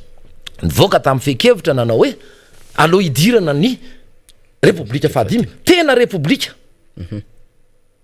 ary zay anton'izay indrindra no nahatonga andreny fekevitra nivoaka sy ianareo no manitsakitsaka na ianareo raha no namolavolan'le lalam-panorena ny repoblika fa efatra constitution karapokotany lanina tamin'ny karapokotany fa nahazo ny fidy ny olona rehetra tamin'izany fa tena mampalahelo a de ny zava-misy a ny vahoaka malagasy a no victime fa ianareo a miamikamina eny ambony 4 climatisé a ny vacances any Dubaï a any Europe any États-Unis a manao construction na trano ny construction miaraka amin'ny piscine remblayage mandeha daholo ny sasany bizy na rehetra fantatra eny zavatra karazana restaurant tena luxe isan-kerinandro ka zay ny tena mandeha na vary ray gony ary ndray mandrotsaka ny anareo a vitanareo izany tsy misy dikany aminareo zany tsisy fiatraikany amin'ny toebolany tokantranonareo avaikory zany ka eo am'izay le hoe toetsaina ao a toetsaina namana faniry sy anareo mpiaino ireo olona maninona ny tafaraka nomba ny président Rajoelina ireo olona rehetra eo nisy ny raisana tao voalohany indrindra am'izany ary somary masika ny teniko mialatsiny ny akamarony de olona tsy te hisasatra olona tsy tena niezaka tamin'ny fiainana ary nareo le niezaka sy nanana diplôma sy nanana na izy azy ara dia sarondreo le olona tsy hitanao makaiza aka ohatra raha ohatra ka ataoko kajikady tsotsotra ny roapina telo manome 10 ny roapina telo mira 10 fa tsy mira 13 fa ny mahay sy ny mahalala tsy samy laza tsy samy teny amin'ny Andriamatofoloana manohatra manao hoe Andriamatoa président ny roapina telo ane tsy 13 fa 10 de ao anatin'izay ihany koa le resaka ao le mifamitaka ray zay ao le samy ty tena ty tombotsoa manokana tsy mitsinjo ny hafa fa ny ahy ihany ny fomba menoko ny posiko zany no manjaka ao anatin'izao a ekipa rehetra sy reo le vondrona toko a misy madinidinika misy mba hatonotony ao a le atao hoe partie satellite rehetrarehetra zany misy kely tsy de misy kely tsy de misy kely satria sehoseho to zay Andriamatofoloana no mombanao a nefa ao ambadika eo iarahantsika malala ny kajikajin'izy rehetra fa ny faminganana ho avy am'izay mantsika rehefa avao miresaka atanta mba manana ny hevitsika isika mitondra ny hevitry ny vahoaka isika hoe fanontaniana sy mametraka fanontaniana izay tena misy marina ve zao zavatra ao sa cinéma sa nisy ihany ko fa nasina sira sy nasina carbonetra mba hibotsina zany rehetra zany a ho avy am'izany tsika rehefa avy eo dia io le resaka roapina telo teo ihany mbola tiako hiverenana satria be debe a ary maro ny zavatra hita fa diso hita fa mandeha any amin'ny lalantsizy de mifanoro voanao nefa mifampiaro mitovy am'le tany am'jiramany teneniko teo a le ka le olona zay a ny sorina satria nahita zany ny tonivon'ny direction générale fa misy tsy mety ao matoy asorina ianao misy zavatra hitany tsy nandeha tao hoe mba te ampandroso nde ampivoatra an'le orinasa le tompona andraikitra fa tonga eto de midona amin'ny poto midona amin'ny rindrina manao hoe iala koa aza miteniteny eo fa ohatrany trambananao an'izao koa nge laha tam'ry de ohatra mifametraka chantage eo de mifametraka anao iza ny victime voaka malagasy ka le tiako anoizana ny resaka teo zany de makasika ny lalana ihany keo natsidika eo teo ny namana faniry hoe nahazo isika 490 millions moa am'le apahany voalohany am'le 1 milliard 100 millions de dollars ile nanaovatsony teny Yavlo amin'io zany anaovantsika fampatsevana kely député fetra zany ny 1 milliard 100 millions de dollars no nambarany banque mondiale io moa zany raha ny tena marina amin'io tsika moa manana détail ihany mbola resantsika amin'ny fotoana manaraka zany fa ao anatin'izay zany le 100 millions io zany de voalaza fa makaty amin'ny vaccine makaty amin'ny covid 19 150 millions de dollars le tam'le nanaovana sony tety Yavlo zany de io le pic 3 le am'le resaka croissance économique zany ary 200 millions de dollars dia ikojakojanany lalana zay manodidina ny 200 kilometatra ary ny 40 millions de dollars atao anatin'le 490 millions de dollars dia hanatsarana ny tontolon'ny fambolena zany hoe le tontolon'ny fambolena de kely no ny vola nanovana n'le baria 77 millions de dollars de rehetrarehetra reo le 480 millions de dollars reo rehefa total de mbola kely noho n'lay projet tana masoandro ny eritrereto ny fanjakana ho atao ka miditra am'le lalana am'izay zany tsika am'izao hiditra amin'ny lalana tsika satria voakasika io iverenako kely aloha ny tany amy 7 lalana ray alina kilometatra ho anareo zay tsy mahalala na fampatsiahivana am'reo be marenina mody tsy mahalala mody tsy nandre manodidina ny ray alina kilometatra ny vitany fitondrana ravalomanana tam'izany fotoana dia nametraka lalana zay tokony kojakojaina ny tompona andraikitra am'izao fotoana zao nefa tompona andraikitra tamin'ny zany fotoana tompona andraikitra tiako tenenina hoe amin'ny aménagement sy amin'ny travaux publics no efa tompona andraikitra tamin'izany inona no nataonao andre mato ministra inona no nataonareo tompona andraikitra am'izao fotoana zao amin'ny resaka hoe fikojakojana ny zany lalana efa vita somatsara ary marobe amina kilometatra amina 10 kilometatra napetraky ny fitondrana ravalomanana izany tsy nisy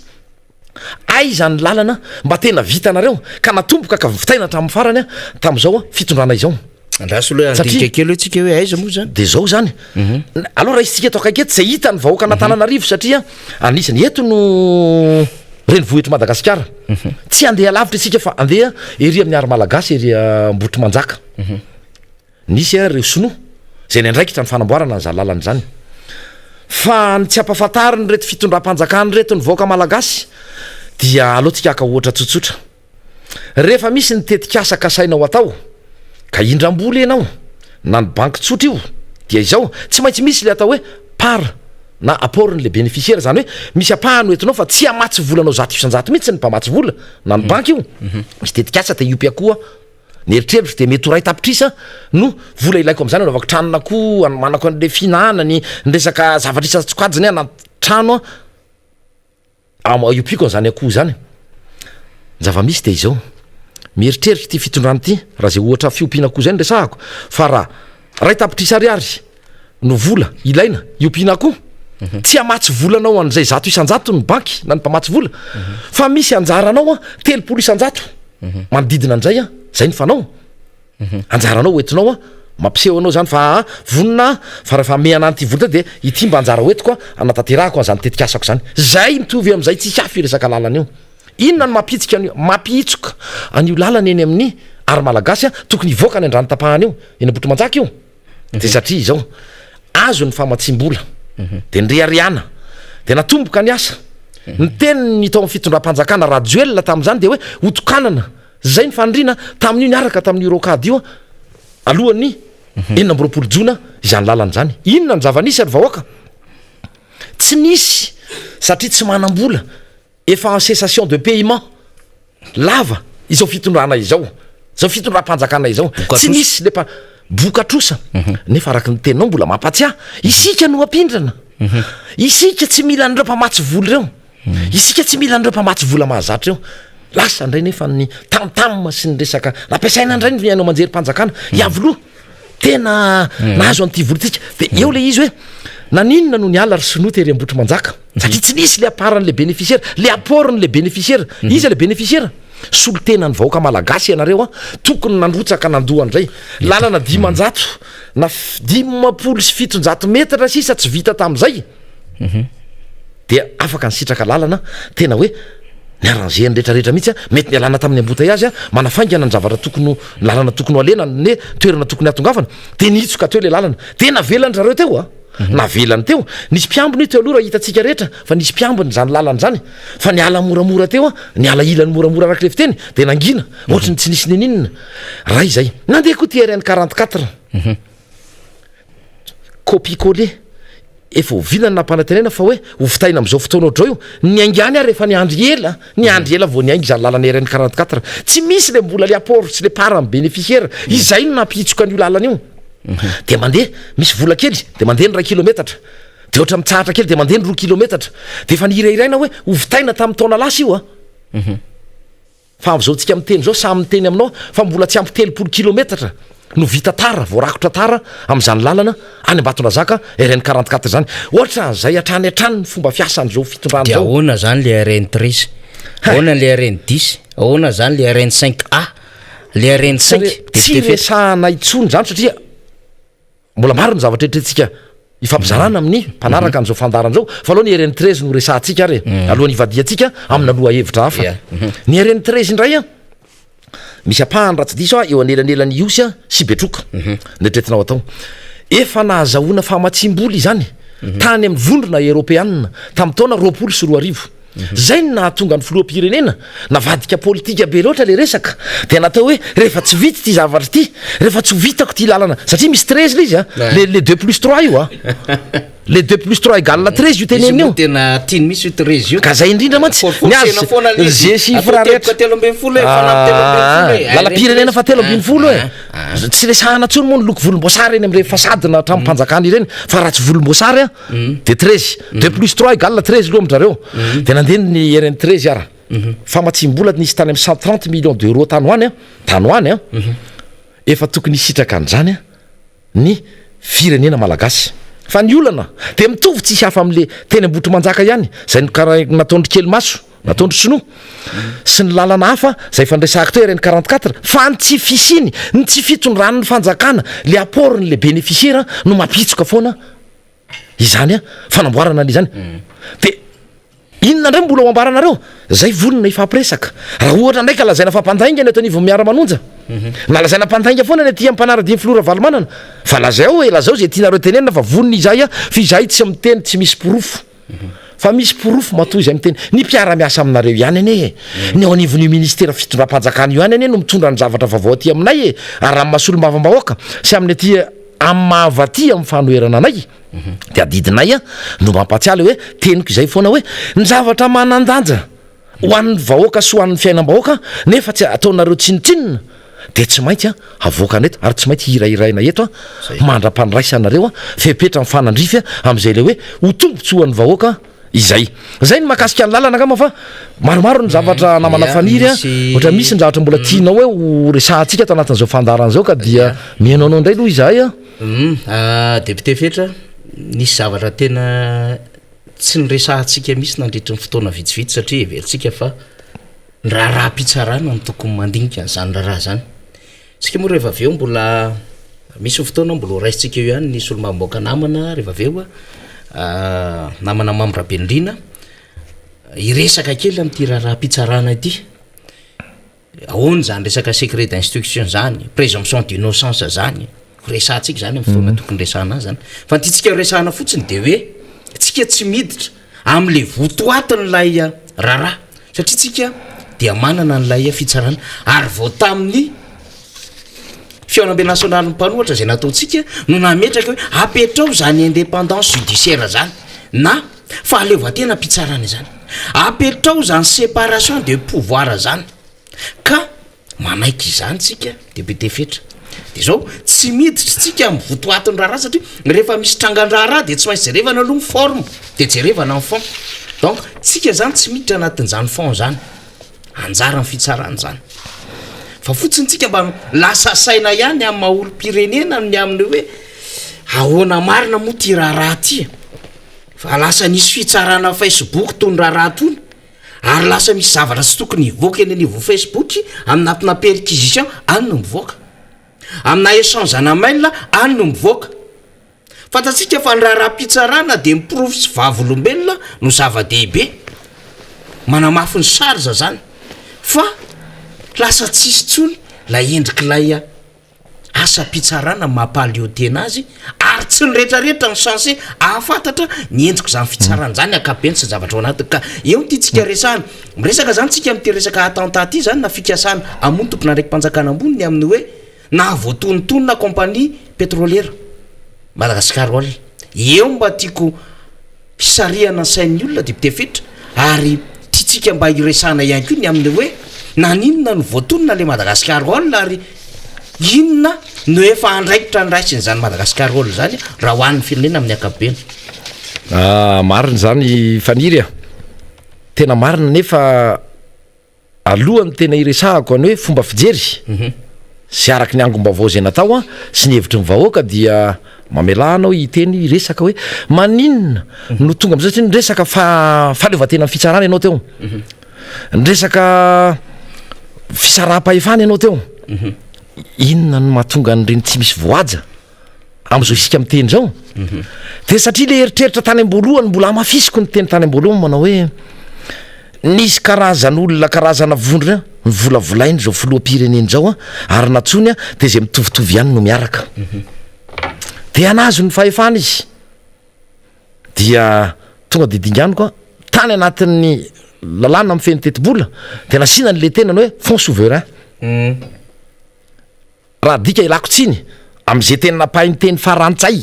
sy ny pahay ny teny malagasy a fa ny fahazahoako azy raha dika tsotsotra araky ny eritreritro de hoe tahirim-bola mpanjaka zay le fond souverain 1000 milliards d'ariary mahery ho apetraka ao a tatany ny filoam-pirenena présidence aiza le fanajana n'le sata républicaine aiza le fanajana n'le atao hoe firenena républicaine fa resaka monarchie ve ty resahany ty fa resaka fitondrana-mpanjaka ve ty resahany ty de atao anatin'izany no nitsakitsahana lalam-panorenana de mbola veriko ihany fa zay nge no hitakina le république fahadimy na tsy iaraka aminay ianareo na molavolana io oatsoinay ny vahoaka nany ty a alohan'ny fifidianana zay ho tanterahana eto amin'ny firenena ka izay zavatra nyteneniko teo zay hoe tahirim-bola am'mpanjaka tsy manana ho ambara amin'ny voly io mihitsy ianao prime ministre ianareo ministre ianareo tompona andraiky ake fa ny filoam-pirenena irery toy ny mpanjaka no manao zay tiana atao a comme bon lui semble ozy izy ny temy vazaha am'zany voly zany ve de fomba fanao aiza le tany-tandalàna aiza le firenena sy le hoe firenena tena républicaine izay mbola antony amafisako eto hoe république fahadimy satria sady hitsakitsahanareo le izy a no manao zay tiana atao a izao filoam-pirenena izao ka izay ny tsiarotro teo a alohan'ny idirako am'ty a resaka madagasikara olona na ny zavatra hitako hevitro manokana ity nifampiresaka tamin'ny namana nisy ny fampidiniana nisy ny hoe fanakalozan-kevitra ny zavatra mampametra-panontaniana voalohany aloha de hoe maninona ny akamaroan'ny olona izay fantatsika amin'ny alalan'ny aina manjerina tany anivon'ny facebook a izay atao hoe voasaringotra na voatazona aloha atao fanadiadiana no io hoe misy fikasany ratsy ambony ny filoam-pirenena zay melohatsika satria tsy tsika dia sady tsy miditra am'zany a no tsy manaiky izany a ary tsy hanao izany mihitsy raha ny tenivon'ny fanoherana fa maninona ny fanontaniana mipetraka manao hoe ny olona rehetra zay voatazona am'izao fotoana zao nanaovana fanadiny de olona niodikodina na nididina nareo te daholy a ary niaraka taminareo a tamin'ny alalany reny a fanonganam-panjakana ireny départ 2009 reo oloreo départ 2009 niaraka taminareo ireo so ihany no mba tsy rehefa taty amin'ny mpomba président Ravalomanana fa niaraka tamina ary ny tena mahazendana de nenona vaovao moa no ty ampitainy ty ary fanamafisana hoe no ainona nge hatramin'ny mpitondra fivavahana ambony eto amin'ny firenena any mihitsy ny tena mampametra-pantany fa de inona loatra misy ayavy mipetraka aminy sa hoe mety mahalala zavatra izy ary eo am'izay keo le madagasikara olona maninona ihany ko satria fanontaniana ihany aty amin'ny fotoana izay efa hoe tokony efa hitrandrahana ary tsy oela de tokony ho azo ny vokatra nanaovany refa atao hoe investissement amina miliara maro no aty amin'ny fotoana efa tokony ivoahany vokatra ohatra na hitoizan'ny fitrandrahana no mivoaka zao resaka lazaina fa misy fikasany ratsy anonga-panjakana sy amono ifofony ainy ny filoam-pirenena zao eo le fanontaniana mipetraka dia eo anamana faniry manana ny eritreritro so de sanatry satria mipetraka amin'ny fanontaniana ao a to de lazaina ndray fa mamafylaingy zay fa fanontaniana no apetraka ay am'mpanara-baovao fanontaniana no apetraka ampitondra fanjakana tsy ny fitsarana io a marina mamela malalaka isika avela ny fitsarana no mifanadiadiana aloha izy anoiny zay tokony atao ihany sy ny ao anivo mpitandro filaminana sy ao ampanao fanadiadiana zay teneniko zay fa ny anay ko zany izany naty zany tsy manakana anay metra-panontaniana zany manao hoe tany am-boalohany a tsy nasiany olona sira satria efa fahazaranareo a ny milaza zavatra tsy marina fahazaranareo a ny mivova hevitra fahazaranareo a no miteny zavatra tsy ho tanteraka akory de dikan'izay na mety tena nisy ary izy ny tena mahaloza azy mety zavatra tena nisy le fikasany ratsy fa tsy nasiany vahoaka sira hoe mezany olonareo 7 isanjaty ny olona mpiserasera am'zany tambazotra sosialy de niome anareo de hoe maninona ary no aty amin'ny fotoana zay efa hoe tokony amoahany zany ny teo hoe Will Lourdes zany a no nisy hoe naka 10 millions de dollars hony nisy an'izany teneniny satria any amin'ny vaovao zany hitatsika fa tsy kory hoe secret an'le instruction zany tsy ambolany am'le tsy ambaratelo le fanadiadiany zany resaka resakantsika zany de ohatrany hoe mariny mipetraka amin'ny présomption d'innocence fa eo koa moa misy mbozana mbola tsindrinila koa io misy ohatrany traitement inégalitaire ve na hoe fijerena tavan'olona fa ho any sasany le izy a rehefa olona avy aty sanatriana voaroroy tamin'ny zavatra tsy fantana fa le présomption na culpabilité aloha no tena miainga kokoa satria anao mpanohatra ianao zany tonga de petao ary misy zany am'izao tsika miteny zao vatsy aloha zany a ody tany saina eo katria mahay le olona le mahay mihitsy ry 2+3 13 mivaliny de mialatsina fa sady mea de lasa ohatra mivarina fa zay le hoe naninona ny amin'ny fotoana namana faniry sy ry mpiaino ajaina itokony efa anomboany zany fitrandrahana izany taorina ny investissement be deabe natao zay tokony rahany tamin'ny total zay moa tsy izy io tany amboalohany lefa azona ese le dingan'le andrana efa vita tokony firosa amin'ny fitrandrahana de hoe adala ve za kory tsy miaro an'ireo olon'ireo a fa adala ve reo olon'ireo raha ohatra ka nisy 10 millions de dollars nangatahany re tany de nanomezana tsy ny azy hoe fa naninona tsy nylazanareo ny hoe nisy nangataka 10 millions de dollars ina moa nidirinareo am'zany mety ny ampindrana izy mety ifapindrana izy mety asa azo manokany zany kirarahany zany mpandraraha izy fa nareo ka sensé alala hoe ty mety ataonay ndeha sanatria aminonay ny filopirenena fa de miodikodina eo ny resaka ao de araky ny tenky hoe lasa tena hoe ohatra ny kilalaonjaza le fiainam-pirenena lasa kilalonjaza amin'ny fiainam-pirenena zany a ka tokony ovana le fomba fanao asa mora hoe fa raiky tapisaka efa naty lalandra madinika any mihitsy ka tsy hovaova intsony fa mijaly le vahoaka malagasy de atao zay mahavarina n'le vahoaka malagasy a ao anatina vaovao anankiray a de mifantoka amin'iny vahoaka malagasy rehetra fa mba nakaiza moa le 73 kilona volamena nakaiza ny resaka bonbon sucette nakaiza ny resaka écran plat nakaiza ny re mato ministre ny aty tany ty fifidianana filoapoko tany indroa ianao no nylaza ary mametraka fanontaniana aminay aminao izahay manao hoe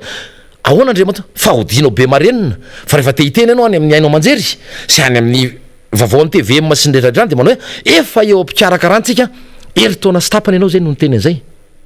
efa eo am-pikarakarana ny fanatanterahana zany fifidianana filoapoko tany efa ilazany ianareo fa miandry an'izany ny vahoaka ny fampandrosoana de miaingeny fotiny fa anganareo te alala fa zao rebirebenareo amin'ity resaka hoe atentaty indray ny vahoaka malagasy a de adininareo ny zavatra rehetra ary le afanganana hoe célérité ozy ny teny frantsay le vitesy hitondranareo an'le fanadiadina fa ka tsy hitandray le raha matoa avy any a Brésil iny manana tonga de atsora telefônina izy de tenenina hoe inona ny tena misy tamin'ity zavatra ty le raha matoa hoe mpaminaninareo re ndanatsoa izy e de atareo de va io tsy mila aina tsony zany fa fitondrana mpanjaka sao misy atsika am'izao fotoana zao fa raha vao any raha vao ihany ny fitsarana raha vao ny ACC raha vao any dolo rafitra rehetra fa atsovo ry Joana de fantany io de alefaso fa zao hoe ny marina tsy mba maty zay ny teninao fa io ny a ny fomba hitenenako azy de hoe ny marina manafaka ho afaka venareo satria manao ny marina ho hitatsika eo zany manao va ny marina fa ny marina manafaka ho hitatsika zany tsy miandra any ambony any tsika ny fitsarana any ambony any ka de io koa ny hitenenako an'le hoe hitondrako an'ity teny ty fa nahafinaritra nampitaina moa izy ty a de ny teny ny mpanjaka Solomon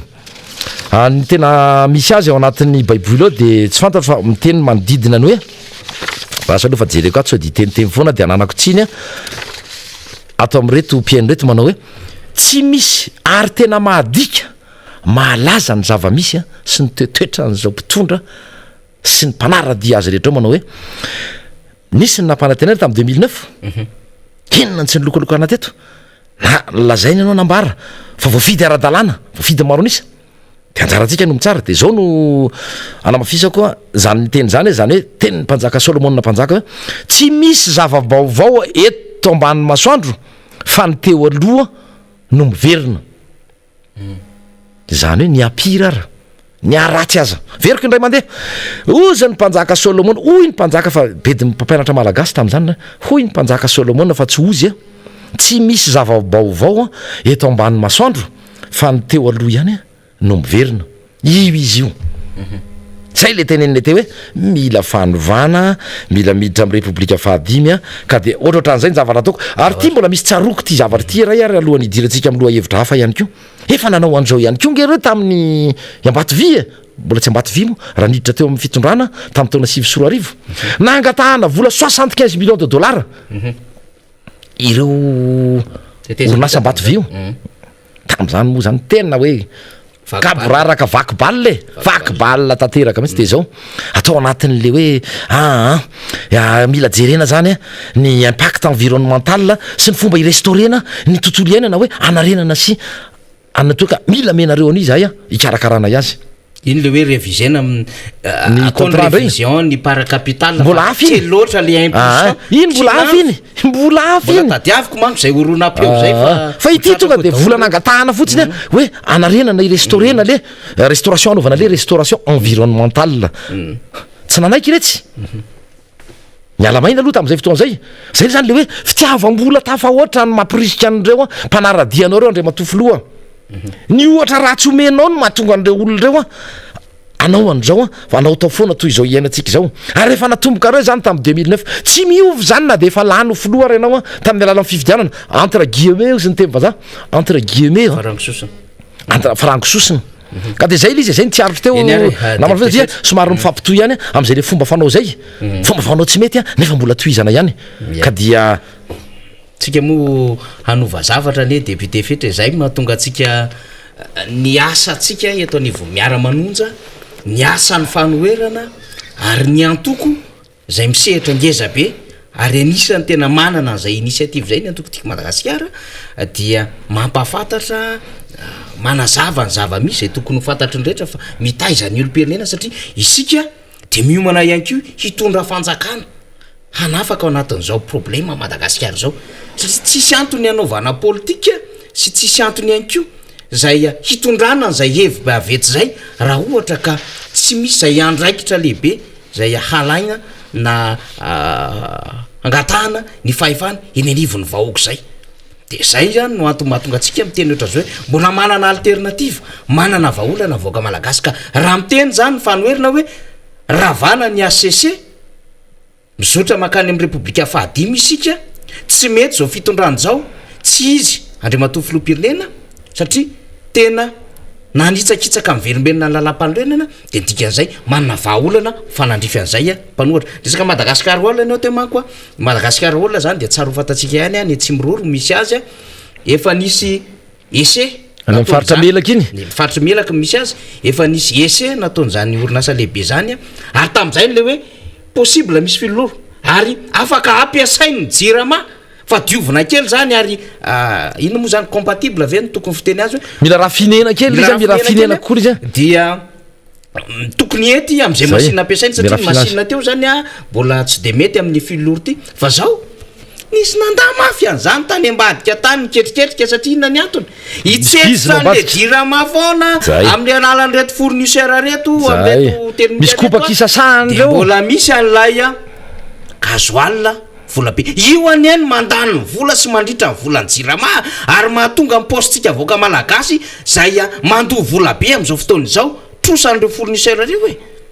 nefa misy orinasa zay efa nieritreritra ary zay no hitandretra efa ela be reo géologue reo manam-pahaizana momba ny arena-kibony tany na fantatra fa tena manana pétrole manana gaz ty Madagasikara ty misy volamena misy zavatra maro be itsika mitafitra anatin'izany ceinture d'or zany avany Pakistan Sri Lanka miodina makaty Madagasikara misy faritra misy an'izany mbola resantsika fotoana mety zany député fetra fa everiko fotoana moa mandeha ihany mbola andray namantsika rehefa aveo misy mbola tiana ho resahana angambany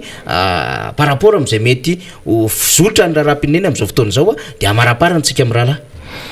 atao hoe efa voaresakitsika amin'ny akapobeny raharam-pirenena satria maro ane ny zavatra tokony resahana manoloana zao fahasiaranam-bahoaka zao araky ny teny no maly tsy miova fampanantenana tsy tanteraka ny asa kely zay mba natomboka de mitsahatra eny atenatenany eny sasa moa zany de tsy natomboka mihitsy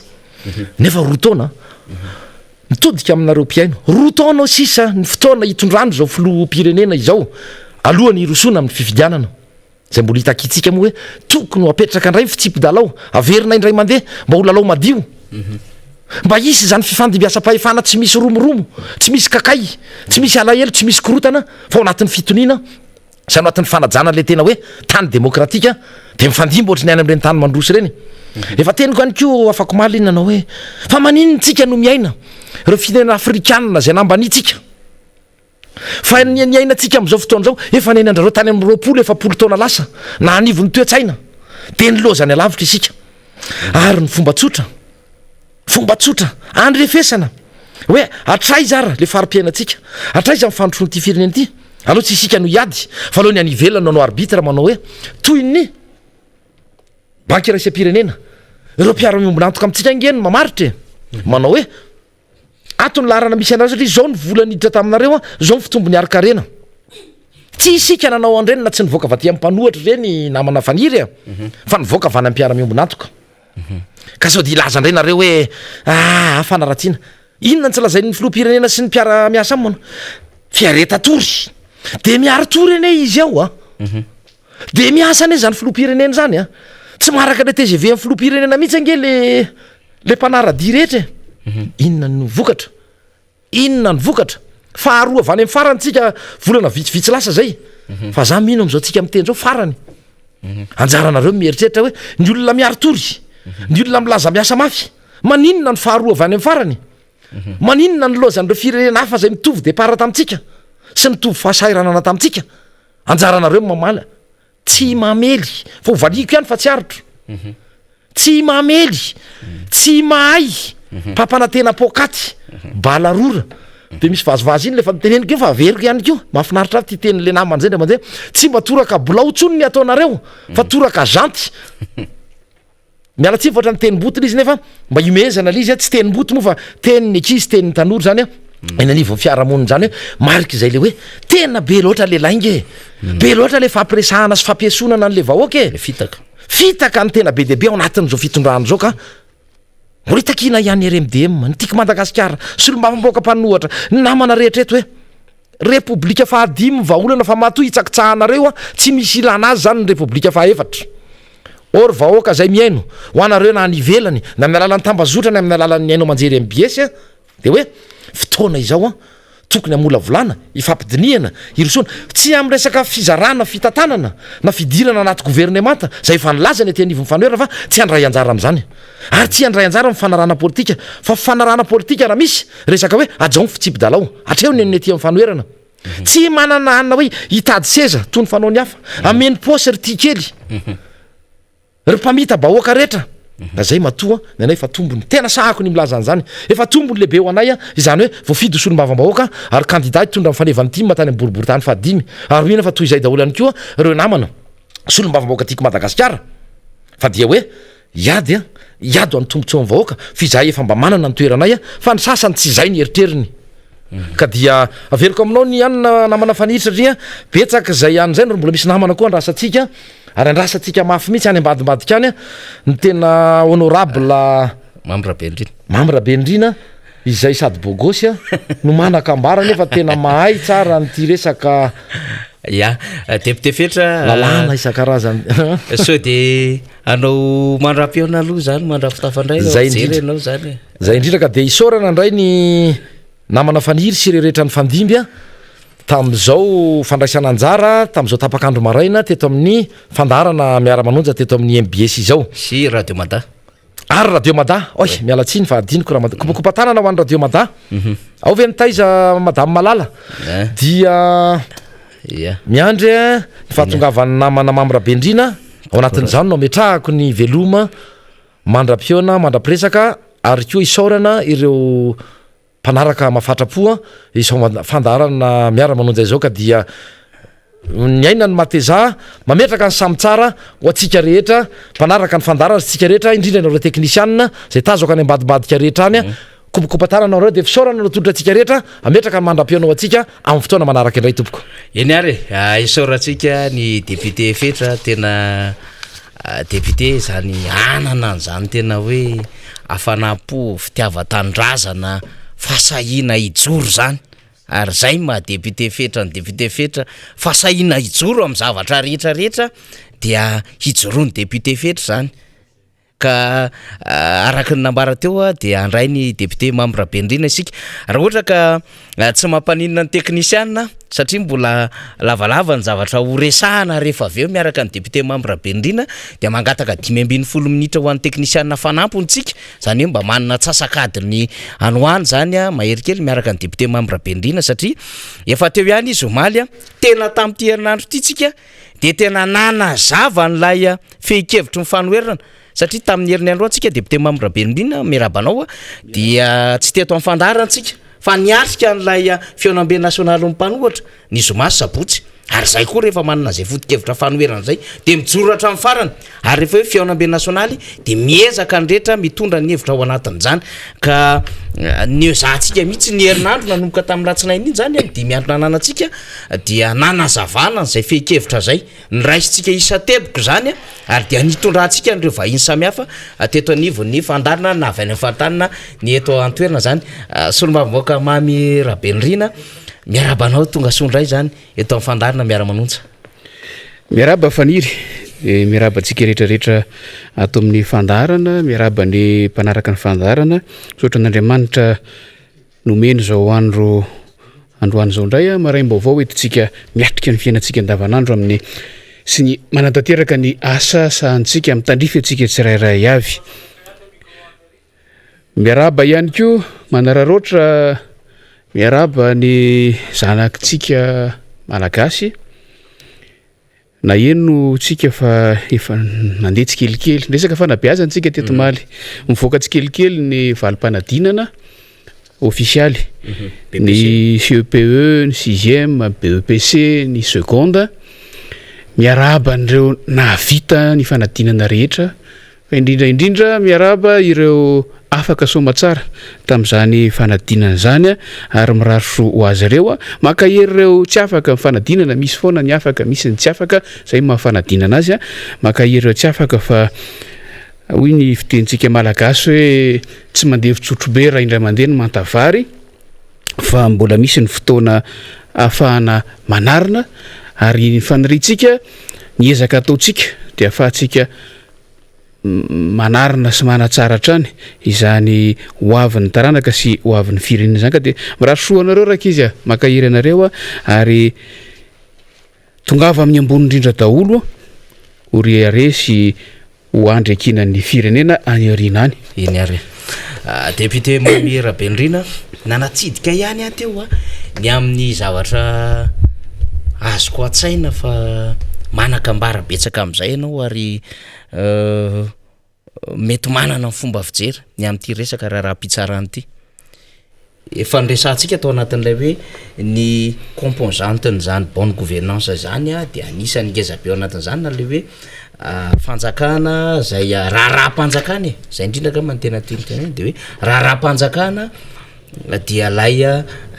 indépendance judiciaire zany na fahaleovantena pitsarana rehefa miresaka an'izany tsika mahita n'izao zava-misy amin'izao fotoana zao dia lasa saina ihany député Mamy Rabenirina ny amin'ny endriky ny tontolo akabean'ny fitsarana voahitsaka ve lay endriky ny lalàna amin'ny fean'izany asan'ny fitsarana izany sy ny asan'ny mpitsara izany raha mahita ny zava-misy amin'izao fotoana zao andray ohatra izany tsika de ny amin'ny lafiny aingana be zay hitantsika io zany de resaka hoe fikasana hamono tompona andraiky mpanjakana ambony eto anivon'ny firenena zany de samy miteny daholo ny rehetra hoe tena misy ve le présomption d'innocence le présomption d'innocence zany de hoe fanitsakitsahana ny zoma olona zay mbola tsy voatsara kanefa heverino tony meloka zany ohatrohatr'izay ny fomba fandikana azy zany hoe na inona zany endrik'ilay fanenjehana n'lay olona manandraraha eny anivon'ny fitsarana raha mbola tsy misy ny fitsarana de mbola arovan'izay présomption d'innocence zay ny olona anankiray mbola tsy afaka ho tondrona avy hatrany ho meloko izy zava-misy anefa tao anatina herinandro vitsivitsy zay de efa misy fitsarana amin'ny endriny hafa mandeha ary dia tsisy tsony ny fanakonana nireny olona reny fa de miseho sy avoaka na ny anarany na ny momban'ny olona zany ary lay mety hoendriky ny fanadiadiana ary zay mety hiaingany ny famotorana fototra de eny amin'ny tambajotra serasera no ahitany rehetra azy dia mahagaga ihany zany rehetra zany ataoko tsetsasetsa tsy aritra kely ihany zay député Mamy Rabenirina fa lay resaka tontolo mpitsarana amin'ny akabeany fanandrify amin'izao zava-misy zao no tena tiako antanina ny hevitra ao ary tena heverina fa iopana zay fanadiadiana zay député Mamy Rabenirina ny zava-misy iainantsika amin'izao faniry eto Madagasikara ny sehatra rehetra mihitsy zany ny fomba fijeriko azy anisan'izany ny sehatry ny fitsarana dia vokatra avy amin'ny kolotsaina vaovao zay nentin'ny ny ainatsika teto anivon'ny fiarahamonina tao anatin'izay 10 taona na tonga de tsoroko mihitsy hoe nanomboka tamin'ny taona 2024 iny e alao ivantana be le resaka izay tsy nisy fanarahan-dalàna itsony tsy nisy fanarahana ny fenitra ny amin'ny fitantanana ny raharam-panjakana itsony fa ny ainga avy amin'ny botolo sy ny herisetra ny fitondrana ny raharaha rehetra raha sehatra rehetra io a malitsika ho ateto ny rehetra resaka ny sehatra ny fanabeazana samy manao zay tiany atao fotsiny a fa tsy misy araka ny tokony ho izy hanika le taranaka no mizaka ny vokatra le izy sy ny firenena any aoriana any fa resa raharaham-pitsarana moa ny resahantsika de hoy aho hoe sanatria ohatry ny namorona kolotsaina vaovao eo amin'ny fitantanana raharam-pirenena ny zavatra ny ainatsika tamin'ny 2024 iny tadiditsika tsara ngefa raha resaka fitsarana ny resaka raha tsy diso ny fitadidiako any amin'ny kianjan'ny 13 mai mamoaka didim-pitsarana tamin'ireny fotoan'ireny nisy apahana raharaham-pitsarana nentina teny tamin'ireny fotoan'ireny ary nanomboka tamin'izany fotoan'izany a nanomboka nahititsika nanomboka ny ainana teto Madagasikara zany hoe fitsaram-bahoaka ary le endrika fitsaram-bahoaka de ny ainga avy any fotony ny ambara tonga mpiarahamonina rehetrarehetra zay isy teto Madagasikara de samy ny aina le izy ny sehatra rehetrarehetra samy lasa zary ny seho azy ho manana fahefana daholo ny tsirairay ary zay no anisan'ny nampalahelo mihitsy satria lasa tsy miraharaha rafitra lasa tsy miraharaha zay tena fahefana apetraka ny lalàna ny vahoaka io moa fomba fiteny hoe ny ohatra sy ny idéal tarafina de miainga avy any ambony miainga avy any amin'ny mpitondra ka irehefa ny mpitondra rehefa ireo olona natao modely reo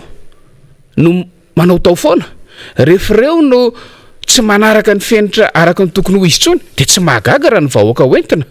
no lasa manao toy izay keo de ny ainatsika ary tena olana be teto amin'ny fiarahamonina izany atao hoe fitsaram-bahoaka zay a nandritran'izay taona maromaro faraparany izay ary mbola tandindony zany mbola vokatra zany zavatra rehetrarehetra zany a ny zavatra misy iainantsika amin'izao fotoana izao raha-pitsarana rehetra mihitsy io a de ny vokany tsy matoky an'izany raha-pitsarana zany tsony ny vahoaka de lasa mitady vahaolana etsero lasa mitady alohan'ny tondrana ny raharaha eo anivon'ny fitsarana de makatoky aty ivelan'le rafi-pitsarana mihitsy aloha ny amin'ny hoe raha manana nyty raharaha ty moa zay zao de rafi-pitsarana inona ny tokony andehananay de ahoana sy ahoana ny azonay antoka fa tena azo anteherana io rafi-pitsarana io ahoana sy ahoana no azonay antoka fa tena ho aradrary ny vokatra io ary tsy resaka hoe adieloka fotsiny ihany a tsy resaka fa ny raharaha-pitsarana rehetra tsika moa ty anivon'ny raharaha-panjakana na fitsarana anaova ananana ady amin'ny fanjakana na ny fitsarana ady madio sy ny sisa sy ny sisa de miaina n'zany olana zany daholo fa matetika moa le miaina n'lay ataontsika hoe fitsaram-bahoaka de le anivon'ny fiarahamonina eny hitatsika ny tantaran'isy teto amin'ny firenena zany hoe adinankizy any anelakelatranso any tokotany rehetrarehetra any a lasa mipitazana ty ivelany lasa tonga de mandray ny toeran'ny mpitsara milaza hoe ty mety iny tsy mety ary miampy an'reto tambajotra serasera zay manahirany reto mife azy a de araky ny voalazanao teo hoe atraminay mpanao fanamarihana sy ny mpiresaka rehetrarehetra mpisera rehetrarehetra ao anatin'le adieloka ny raharaha-pitsarana sy ny dingana rehetrarehetra izay hiatrehana ny fanadiadiana resaka momba n'lay atsona hoe apolo raiky ambiroapolo moa filazan'izy iny resaka n'iny ianao zay iny tiatsika resahana de tsy gagitsika hoe any anatin'ny tambajotra serasera no mivoaka ny tsy ambaratelo ny fanadiadiana sy ny sisa sy ny sisa za tsy resaka tsony tsy ametraka fanontaniana tsony hoe iza mamoaka an'ireny fa matsy ambaratelo azy matory eny mivoaka de zay tokony hitazona azy no mamoaka azy marina hoe mety misy tazan'ny paparajia avy aty ivelany hoe reo fa misy mikonokonona salamzao, reo fa misy fivoriana salamzao, io fa natao fanadiadina ny taty sisa fa endrika ivelany zay fa nivotovoto atiny a matony voaka de zay tompona andraikitra mihitsy zany mamoaka azy ary eo le problème fa efa milaza zany fa le tompona andraikitra amin'io sehatra io zany de efa mivaona amin'ny mahamatianina amin'ny asa zany hoe efa tsy mahafeno mahamatianina amin'ny asa fanaovana fanadiadiana intsony mbola tsy tonga any fitsarana koa rengeny raha indraindray mbola tsy tonga mihitsy mbola tsy tonga any fitsarana fa aty anivon'ny fanaovana fanadiadiana sy ny famakafakana any de efa mivoaka zany tsy ambaratelo rehetrarehetra zany lasa fanalambaraka tena zany mihitsy tena zany mihitsy ary lasa miteraka olana maro eny anivon'ny fiarahamonina ny ilay izy satria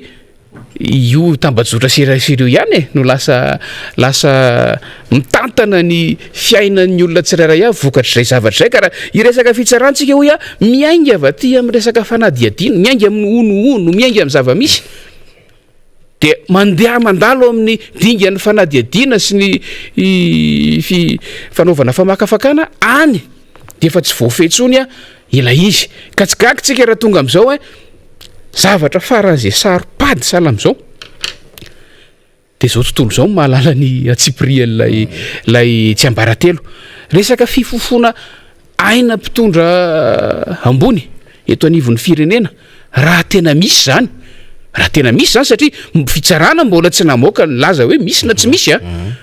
fa raha tena misy zany mbola baraingo mipetraka nge zany amintsika miresaka zao mbola maro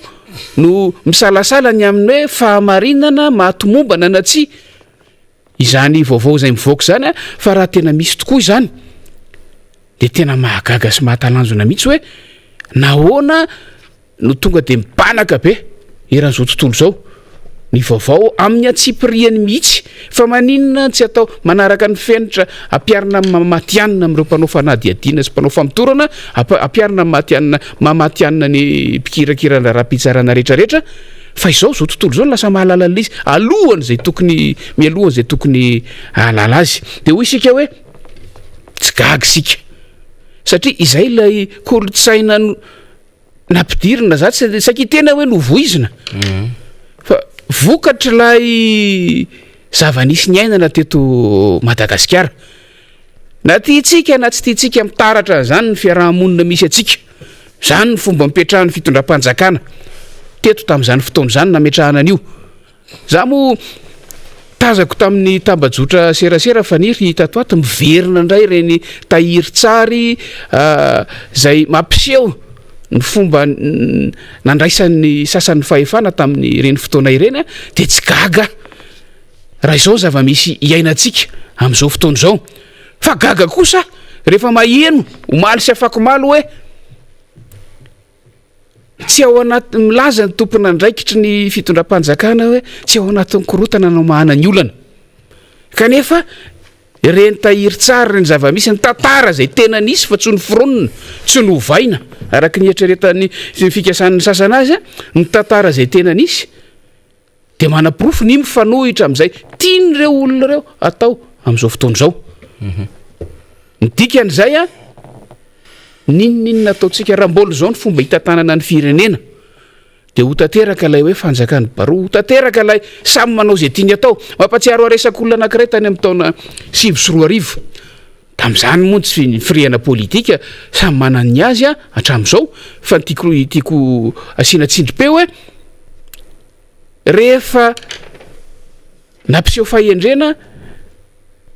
ka nametraka ny raharaha ny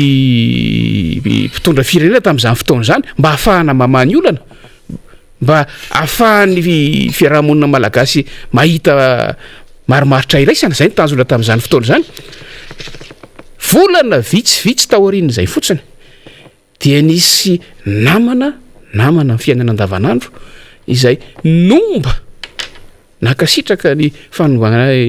fandravana fanjakana nisy tamin'izany fotoana zany laza volana vitsivitsy tateoriana hoe nanenenana zavatra mitranga fa farafahakeliny tamin'ny fotoana teo aloha nisy ny rafitra nipetraka ara-dalàna ary natahorany olona natsain'ny olona fa am'izao fotaona zao a mirona tanteraka makany amin'ny fanjakana tsy refesy mandiditsika mirona tanteraka amin'ny manao zay tiana ataotsika ary hanika na mpampiatra ny lalàna mirehatra miresaka sy ampitsarana mpanao famotorana sy ny sisika fa nany any amin'ny fitandrona filaminana ary tsy resaka betsaka fa tena efa moronany am'zay manao zay tiana atao de hoy isika hoe makaizy ty fireneny ity miandritsika inona no vokatra ty eloka inona moa horona tsara moa filazany sasany azy de tsy hitako fa tsy te hitemy betsaka eny ary ny fanako mavao moa amina lafin-javatra ohatran'ireny zany a député Mamy Rabendrina de tena hoe ny fitsarana mihitsy ny tokony ahaleo teo no anatina raharaha fa rehefa mahita n'lay trangana vidéo na perquisition sika de mampatsiary ny vidéo zay tsy mbola nisy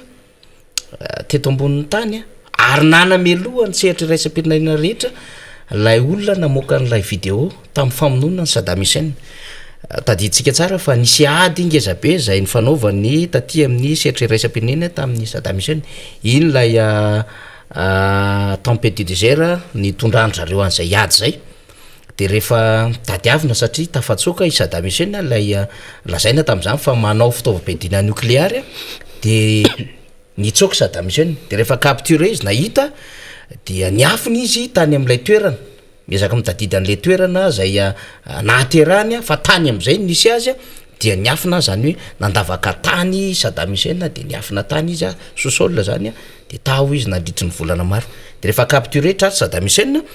dia nisy naka vidéo fomba namonoana azy nanapahana ny tendany Saddam Hussein lay filoham-pirenena irakiana manana fifamatorany Madagasikara satria naantony izy tamin'izay fotoana zay dia nitapahana ny tendany fa nomelohany sehatra iraisam-pirenena sy ireo rehetrarehetra nahita ny vidéo iny hoe iza nakany iny ary iza nanaparitaka an'iny fa tsy mety zany satria sady endrika fanalam-baraka no fanososena foana n'lay zolonay olona na inona sehatra olombelona foana iny olombelona foana iny de rehefa mahitsika zany am'ty vidéo navoaka ty tsika hoa tsy mbola miditra amin'ny fony fa miforma fotsiny de hoe kaka ihany sika tsy maintsy toy ireny ve ny nanaovana azy ary tsy maintsy naseho toy ireny ve le izy anjarantsika rehetra mandinika sy mieritreritra an'izay zavatra y ary rehefa mandinika koa zava-misy mbola forma foana ny resantsika député Mamy Rabendrina de kaka ihany tsika nare rehefa mijery very moa tsika mijery an'le orona tsara le mpanohana fitondrana am'izao fotoana zao manao fanambarana de tsika hoe efa vaky ve le majorité présidentielle le hiromara fa atao ohatrany tsy mahita na chef de parti vitsivitsitsika tao anatin'ny fanambarana iny raha misy angamba chef de parti telo ny tena hitatsika teo de nakoatran'izay ao anatin'lay parti miaraka amin'ny fanjakana na le TGV fa misy chef de parti zay tsy hotonontsika vitsivitsy ray roa telo efatra dimy tsy tao anatin'lay conférence de presse de rehefa mahita am'izao fotoana zao mbola tsy nanao fanambarana le parti apetratsika ana fotsiny zay fa metra-pantaniana point d'interrogation zay vaky ve le majorité présidentielle fa rehefa mahita koa am'le fanambarana am'izao fotoana zao lay gouverneur lay fikambanana zanaka mifaritana de mbola le ossature TGV lay d'obédience TGV ihany manao an'le fanambarana de ndraindray mametra-pantaniana araka le tenyle olona le nanao an'le conférence de presse hoe misy mandray vazivazy am'le raharaha ve na mandray azo tsy sérieux am'zareo samyzareo apetratsika fotsiny zany fantaniana zany fa hatreto aloha dia ireo zay ny ray petsapetsa tamin'ny 7 lay namboly an'lay kolotsaina ny resan'ny député Mamy Rabendrina am'le herisetra teo ary zay tokoa mahagaga n'izy hoe tsy herisetra na mahana ny olana ka raha fatatsika raha fa nisy olana tamin'ny taona 7 ho anareo tompona ndraiky mpanjakana am'izao fotoana zao na ninona nasina ny lundi noir tamin'ny 26 janvier herisetra ane zany piage ane zany na ninona ny tonga tamin'ireny 7 février reny na ninona no nisy fandrobana samihafa tateorina ary fanapoana fitaovam-piadina mahery vaika tsy lavitra ny lapam-panjakany avy loha herisetra zany dikan'izay raha mitentsika am'izao fotoana zao ianareo ny amin'ny hoe tsy herisetra na mahana ny olana de gaga ihanytsika ny amin'ny hoe ka tsy tonga tam'izany fa kolotsaina mivolena tamin'ny 7 le izy tompoko de manao randra-tarihana lay mpanaradia ny fitondrana am'izao fotoana zao zay tsy anana ny atyany von'ny fanoherana mihitsy zany culture na herisetra zany ny fanoerana raha no ampiarana herisetra de pitema am'rabendrina am'ireny hitsangatsangantsika dia sakanana ampitsangatsangana andeha haneo hevitra tatitra ny député de tsy avela hanao tatitra ny député tahaka n'izay nitranga tany Tsirabe tahaka n'izay nitranga tamin'ny Fianaratsoa tahaka n'izay nitranga ihany koa tetsy Analakely de zay nanao akanjo mena de tany Mahajanga ary tany Mahajanga herisetra daholo reny rehetrarehetra reny ny lazana azy amin'ny endriny samihafa ny satsika n'izany rehetrarehetra zany fa ny zavatra tiatsika kely raisina fotsiny de pitema am'rabendrina de hoe tsy amin'ny alalan'ny herisetra no amahana ny olana ozy mpitondra fanjakana de fantatry mpitondra mpanjakana zany fa misy olana etanevon'ny firenena ary itsika koa manana vahaolana de pitema am'rabendrina zay mihitsy zahatra anakiroa zany no azo raisina am'izay voalohany indrindra manaiky ihany ige zany fa tsisy mahatsara ny herisetra fa ny olana fotsiny ilay hoe rehefa ianao no manao azy rehefa ianao no nanao ny herisetra rehefa ianao no tarika ny olona sy nanazatra ny olona iainao anatin'ny herisetra de mety le izy fa rehefa any ambadimbadika any misy herisetra mitady animbanao miainga avy any ananonany de tsy mety le izy any manahirana zay zavatra anakiray fa zavatra faharoa de le voalazanao tao hoe miaiky ihany zany mpitondra fanjakana am'izao fotoana zao avy any amin'ny faratampony fa misy ny olana eto Madagasikara raha nyresaka masitsika teto nandritry ny volana maromaro miresaka ndreo olana isan-karazany de valibaraingina no avoaka ny mpanohana ny fitondram-panjakana hoe isika no manana maso hafa tsy mahita afa-tsy olana isika no lasa mamadika ny zavatra rehetra hiteraka olana fa eto zany tsika de manaiky fa misy ny olana ary nitsikitsika tsy mandia foana hoy ny malagasy matonga misy zany fikasana ifofoaina zany misy olana any misy loharanona olana fa raha teto Madagasikara marina fa efa nitranga teto zany raha ny fomba fisaina amin'ny malagasy mahalana vao tonga am'izany ary raha ohatra ka milamina tsara raha ohatra ka mahavita ny andraiky ny tsara ny tsirairay tsy tokony isy ny aya ny amin'ny zavatra oatra zany fa samy miara-miaiky zany zao ny rehetrarehetra voapirofo ny zavatra lazaintsika hatramin'izay fa tsy mandeha am'laony ny eto Madagasikara fa misy olana zao tsika ny ainantsika ny olana ara-tsosialy ny ainantsika ny olana eny anivon'ny fanabeazana fa fampianarana ambony izay namoizana aina tanora vitsivitsy mihitsy tao anatin'izay volana maromaro zay fa mandraky ty ny androany mbola tsy voavaly olana fa lazaina fa tsy misy tsony nefa ny olana vo ny aina andro vitsivitsy zay verina indray ny olana any amin'ny université Fianaratsoa sy amin'ny toerana hafa rehetrarehetra ary sanatry ny vavaladiny lela ve ny fampianarana ambony eto Madagasikara de andalo an'izany sehatry ny crise sy ny sehatry ny korotana sy ny sehatry ny fitokonana zany foana vo avany olana kanefa zay ny zava-misy tsy mahatsinjo lavitra angamba ny fitondram-panjakana ka tsy mbola voavahany olana firy-taona teorina na de tatatatainy ny mpitondra aza fa ao daholo no vaolana sahaza de mipetraka foana le fanontaniana hoe ay ve misy ihany le olana ay ve samy miaikitsika fa misy ny olana fa avy aiza mifototry ny olana zay ny tokony hojerena ary zay nahatonga atsika nanao andreny fikaonan-doha reny afahantsika mahalala hoe avy aiza marina tokoa moa zany ny fototry ny olana afahantsika manana fototra iaingana amin'ny vahaolana zay hoentitsika raha nyresaka tsika teo ny resaka sehatry ny fitsarana ny olana mety ateringengeza be ateraka zany ange de zao hoe tsy mahatoko ny fitsarana tsony ny vahoaka ary nininina didim-pitsarana ivoaka eo de tonga am'ilay hoe tery vaimanta hatrany amin'ny fitsarana ny fanarahana na tsy fanajana lalam-panorenana izay tokony ho didy tsy azo ivalozana no mivoaka fa inona zavatra mitranga tatoato ny mpamoaka ny didy ihany no manova ny didy ora vitsivitsy aorinan'le izy tsy ao tsony mihitsy midiky zany fa na tsy fananana lay fahaizana ilaina amoahana didim-pitsarana hitsarana raharaha anankiray tsy fahatokisa-tena ao anatin'le izy na tena hoe miseho lany hitapoko hitam-pirenena ny tsy fisian'ny fahaleovan-tena ny fitsarana ka mety misy tosika mety misy tsindry matetika moa ara-politika any ananinany am'seham-pitsarana rehetrarehetra ka mahatonga andreo fikirakira sy tompony andraikitra anivon'ny fitsarana tsy mahatateraka ny asany araka ny tokony hisy tsony miandrotsika zany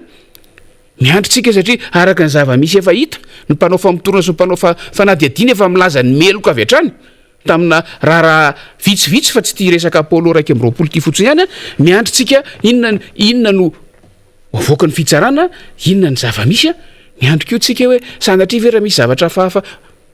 zay mety hoe voafehan'ny lalàna tsy hafahana ny sasany mamoaka didina mamoaka fanapaha-kevitra araky ny etreretany azy de isindray ve ny fanovana lalàna zany rehetrarehetra zany a iendrik'ilay efa hoe samy manao zay tiany atao fotsiny eto mahatsiaro tampoka faniry ndresaka teatsika tamin'ity herinandro ty fontsika namakafaka lay fehikevitra navoakan'ny fikaonan-doha lay tsy fanajana ny lalam-panondrenana nisy vitsivitsy maromaro ny tany saitsika teto tsy voalazako tam'izany fa tsaroko tampoka taty oriana de averiko eto ihany oka tadidiny rehetrarehetra ilay dingana tokony ho natao tamin'ny fankatoavana nreo itsy volana ny raisin'ny filoam-pirenena tamin'ny fotoana mbola tsy nisian'ny parlemanta tamin'ny volana vitsivitsy voalohany tamin'ireny ange de efa nyseolany zany endrika didiko fe lehibe endrika didy jadona endrika fialana amin'ny dingana tsy maintsy arahana ny fampanarahan-dalàna ny lalàna ndraisany zany e fa raha tsy nisy ny fanerenana zay natao avy taty ambadika saika nalefa fotsiny tam'izao zany ary tam'izany ny fitsarana avy momba ny lalam-panorenana raha dadiditsika rehefa no tairana tamin'ny toromaso na ny finiavany tsy hijery zay tokony atao tam'izany fotoana zany raha tokony ho didy milaza sazy noho ny vonavoaka tam'izany noho ny tsy fanajana ny voalaza ny lalam-panorenana de didy manambomboatra sy mandamina zay foana ihany navoaka tam'izany ohatr'zay zay foana zany no andrasantsika de tsy fatatsika ntsony hoe zay lazaina meloka ave tena meloka zay lazaina fa tsy meloka ave tena tsy meloka ia député Mamy Rabendrina atsika moa nangataka minitra vitsy tamin'ny teknisiana de nomeny teknisiana minitra vitsika fa alohany tena hamarana atsika amin'ny rahalahy lay fanomezam-baovao fanadiadiana fanazava-kevitra samy hafa amin'ny alatsinainy zao raha ny fantatra ho anatananarivo renivohitra député Mamy Rabendrina no hanomboka hiasa raha sy diso ny fahazokin'ny vaovao zany a lay bus classe lay sarany 500,000 mbola tsy mahazo an'izay angamboloanareo any distrika Nambohidratrimo raha fahafantarako azy fa mety manana ny ambaranao ihany ianao mialohany tena marana atsika azy ty bus classe ity zany marina zany anisan'ny fiainana andavanandro mponina ny fitaterana ary anisan'ny maharary ny vahoaka sy ny mponina tsirairay avy rehefa tsy mety araka ny tokony ho izy ary ny zava-misy ny ainatsika atao anatin'ny taona vitsivitsy farany de tena azo lazaina hoe mahatsiravina ny fandrindrana ny fitateram-bahoaka samy manao zay tiany atao tonga am'le resaka teo ihany tsy misy an'izany fanajana boky nandraikitra zany tsony tsy misy fanajana ny maha olona tsony tsy misy fanajana ny fikarakarana ny vahoaka n'le izy tsony a fa samy manao zay tiany atao a na ny mpamily na ny mpanampy mpamily na ny mpikarakarany fiara na ny coopérative tsy mahafetsony de inona vokany tsy tafody araka ny tokony ho izy tsy mahatratra ny zavatra tokony alehany araka ny tokony ho izy ny vahoaka verena tenatenany eny miovaova arakaraka ny tomobile andehanany ny sarandalana ila iny vao tonga any amin'ny alehany izy nylazany any aminay ianao tefa tena zany mihitsy ny zava-misy misy am'ireo mpitatitra ireo tsy manaiky hiakatra ty Antananarivo fa ny sasany any Talatamaty de miverina ny sasany any Andramomena ny sasany eo Andotapenaka fa tsy misy tena tonga any am'izay tokony ho izy vitsy ihany ny tena tonga any de vokatra zay zavatra zay eny tena ny eny ny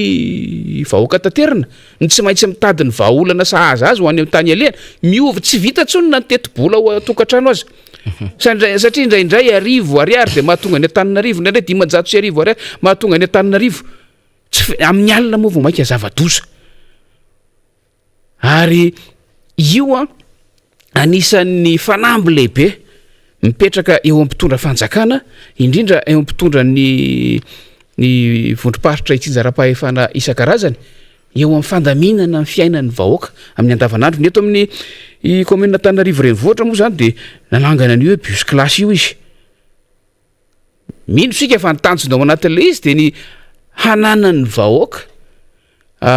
fitaterana kalitao-pitaterana izay manaja ny mahaolona manaja ny filan'ny vahoaka ary mamaly ny filan'ny vahoaka amin'ny ankapobeny ny zava-misy hitantsika treto atsipy ihany ny resaka zay ahatsara zavatra no mahamay fa zava-misy hitantsika sy ny feo avy any anatin'ny vahoaka de zao hoe tohatra ny somary sadasada ihany ilay izy raha atao hoe vahaolana hoentina miatrika an'ilay olana zay vao nresahako teo sadasada satria raha ohatra ka ny saraba be bahoaka no mila n'ilay fitateram-bahoaka amin'ny andavanandro de ohatrany vondrona ka klasin'olona vitsivitsy ihany sokajin'olona manokana mihitsy no nanamboarana n'ity bus classe ty raha ny fomba fijery azy sokajin'olona manokana ary sanatria ohatra manapirofo an'ilay famakafakana raha toe-karena mivoaka tatoato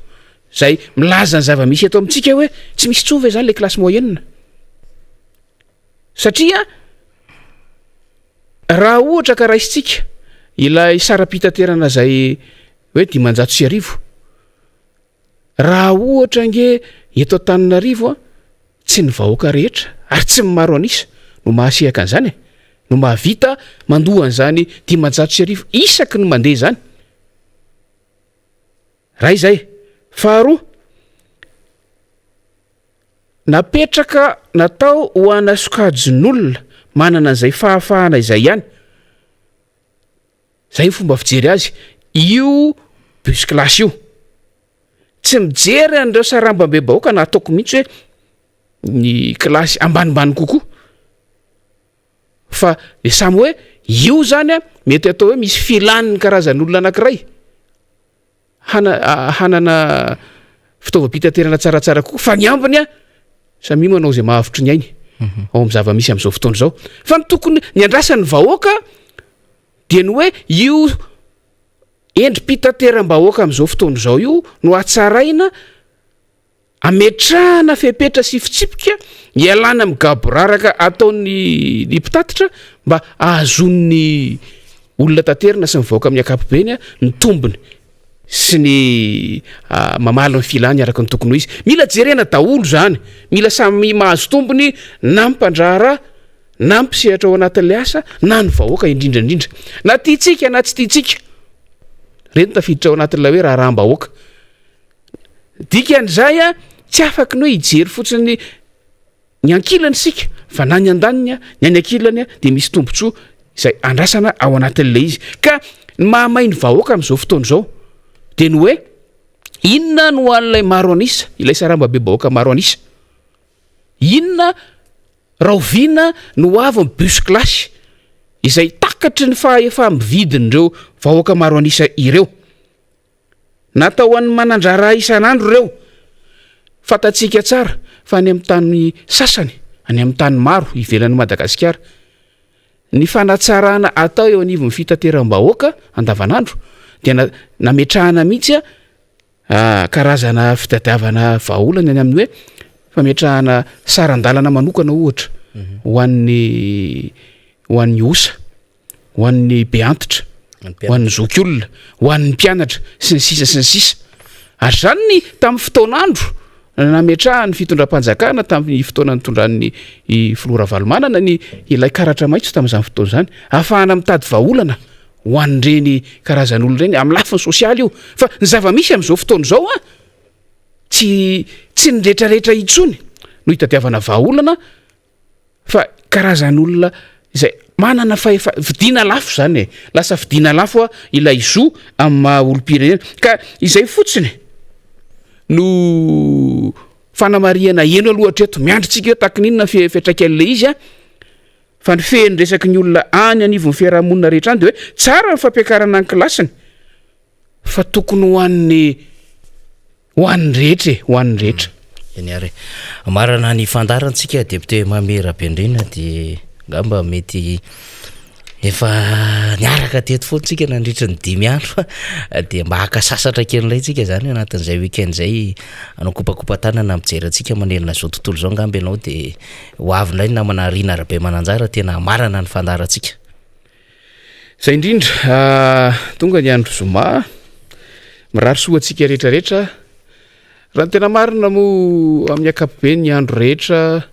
hatramin'ny asabotsy natao iasana na izany na tsy zany aza samy mana fandaram-potoana ny tsirairay avy fa mametraka antsika rehetrarehetra ambany fitahian'Andriamanitra ary manatena iona ampifaliana hitafa sy hidinika manohy ny fiainantsika mijery ny tsaratsara kokoa hatrany ny tanjona ny ampandroso amin'ny Madagasikara miona ampifaliana amin'ny herinandro ambony io ka samy hitahian'Andriamanitra tompoko. Eny ary topolasy topovavy dia makasitraka isika ny amin'ny vahiny marobe ny amin'ny fanadidina ny etin'ireo namana teto amin'ny miara-manonja zany tena nanao zay fizarana ny fehi-kevitra itsika tamin'ity herinandro ity ary betsaka tamintsika no nandray ny fanamarihana hoe tena voarainay zany fanamariana fizarana izany mitondra vahaolana ihany koa sika zay tsara ho fatatsika ao anatin'izany satria ny fanjakana zany dia miteny amin'izao fotoana izao miainga avy any faratapiny hoe misy ny olana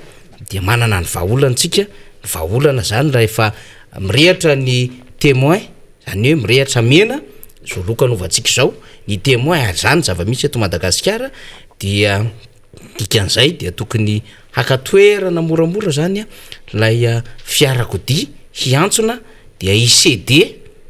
eo amin'izay toerana misy azy izay fa tsy mbola iziriziry ihany mbola hitondra fa indraindray manimba zavatra zany ary mety ilay voyageur ao anatin'izany fiarakodia entiny zany mihitsy no mety tena ho victime ary manefatra amin'ny ainy ratsy mitandrina amin'ilay fomba mampanao ny endriky ny fitondrana amin'izao fotoana izao ataontsika saritsara ohatran'izay mba hatakara be sy maro azy ny amin'ny zava-misy eto anivon'ny firenena fa ny tena koa dia ametraka ny veloma mandra-pitafa mandra-piona amintsika indray ho amin'ny herinandro manaraka iarahantsika miara-manonja zay andraisantsika ny MBS sy ny Radio Mata ny Facebook sy ny YouTube radio dia mirary farany herinandro mahafinaritra ho antsika ny tena koa ary ny namana rehetra ihany koa ny teknisiana sy ny ekipa dia mirary soa ho antsika rehetra.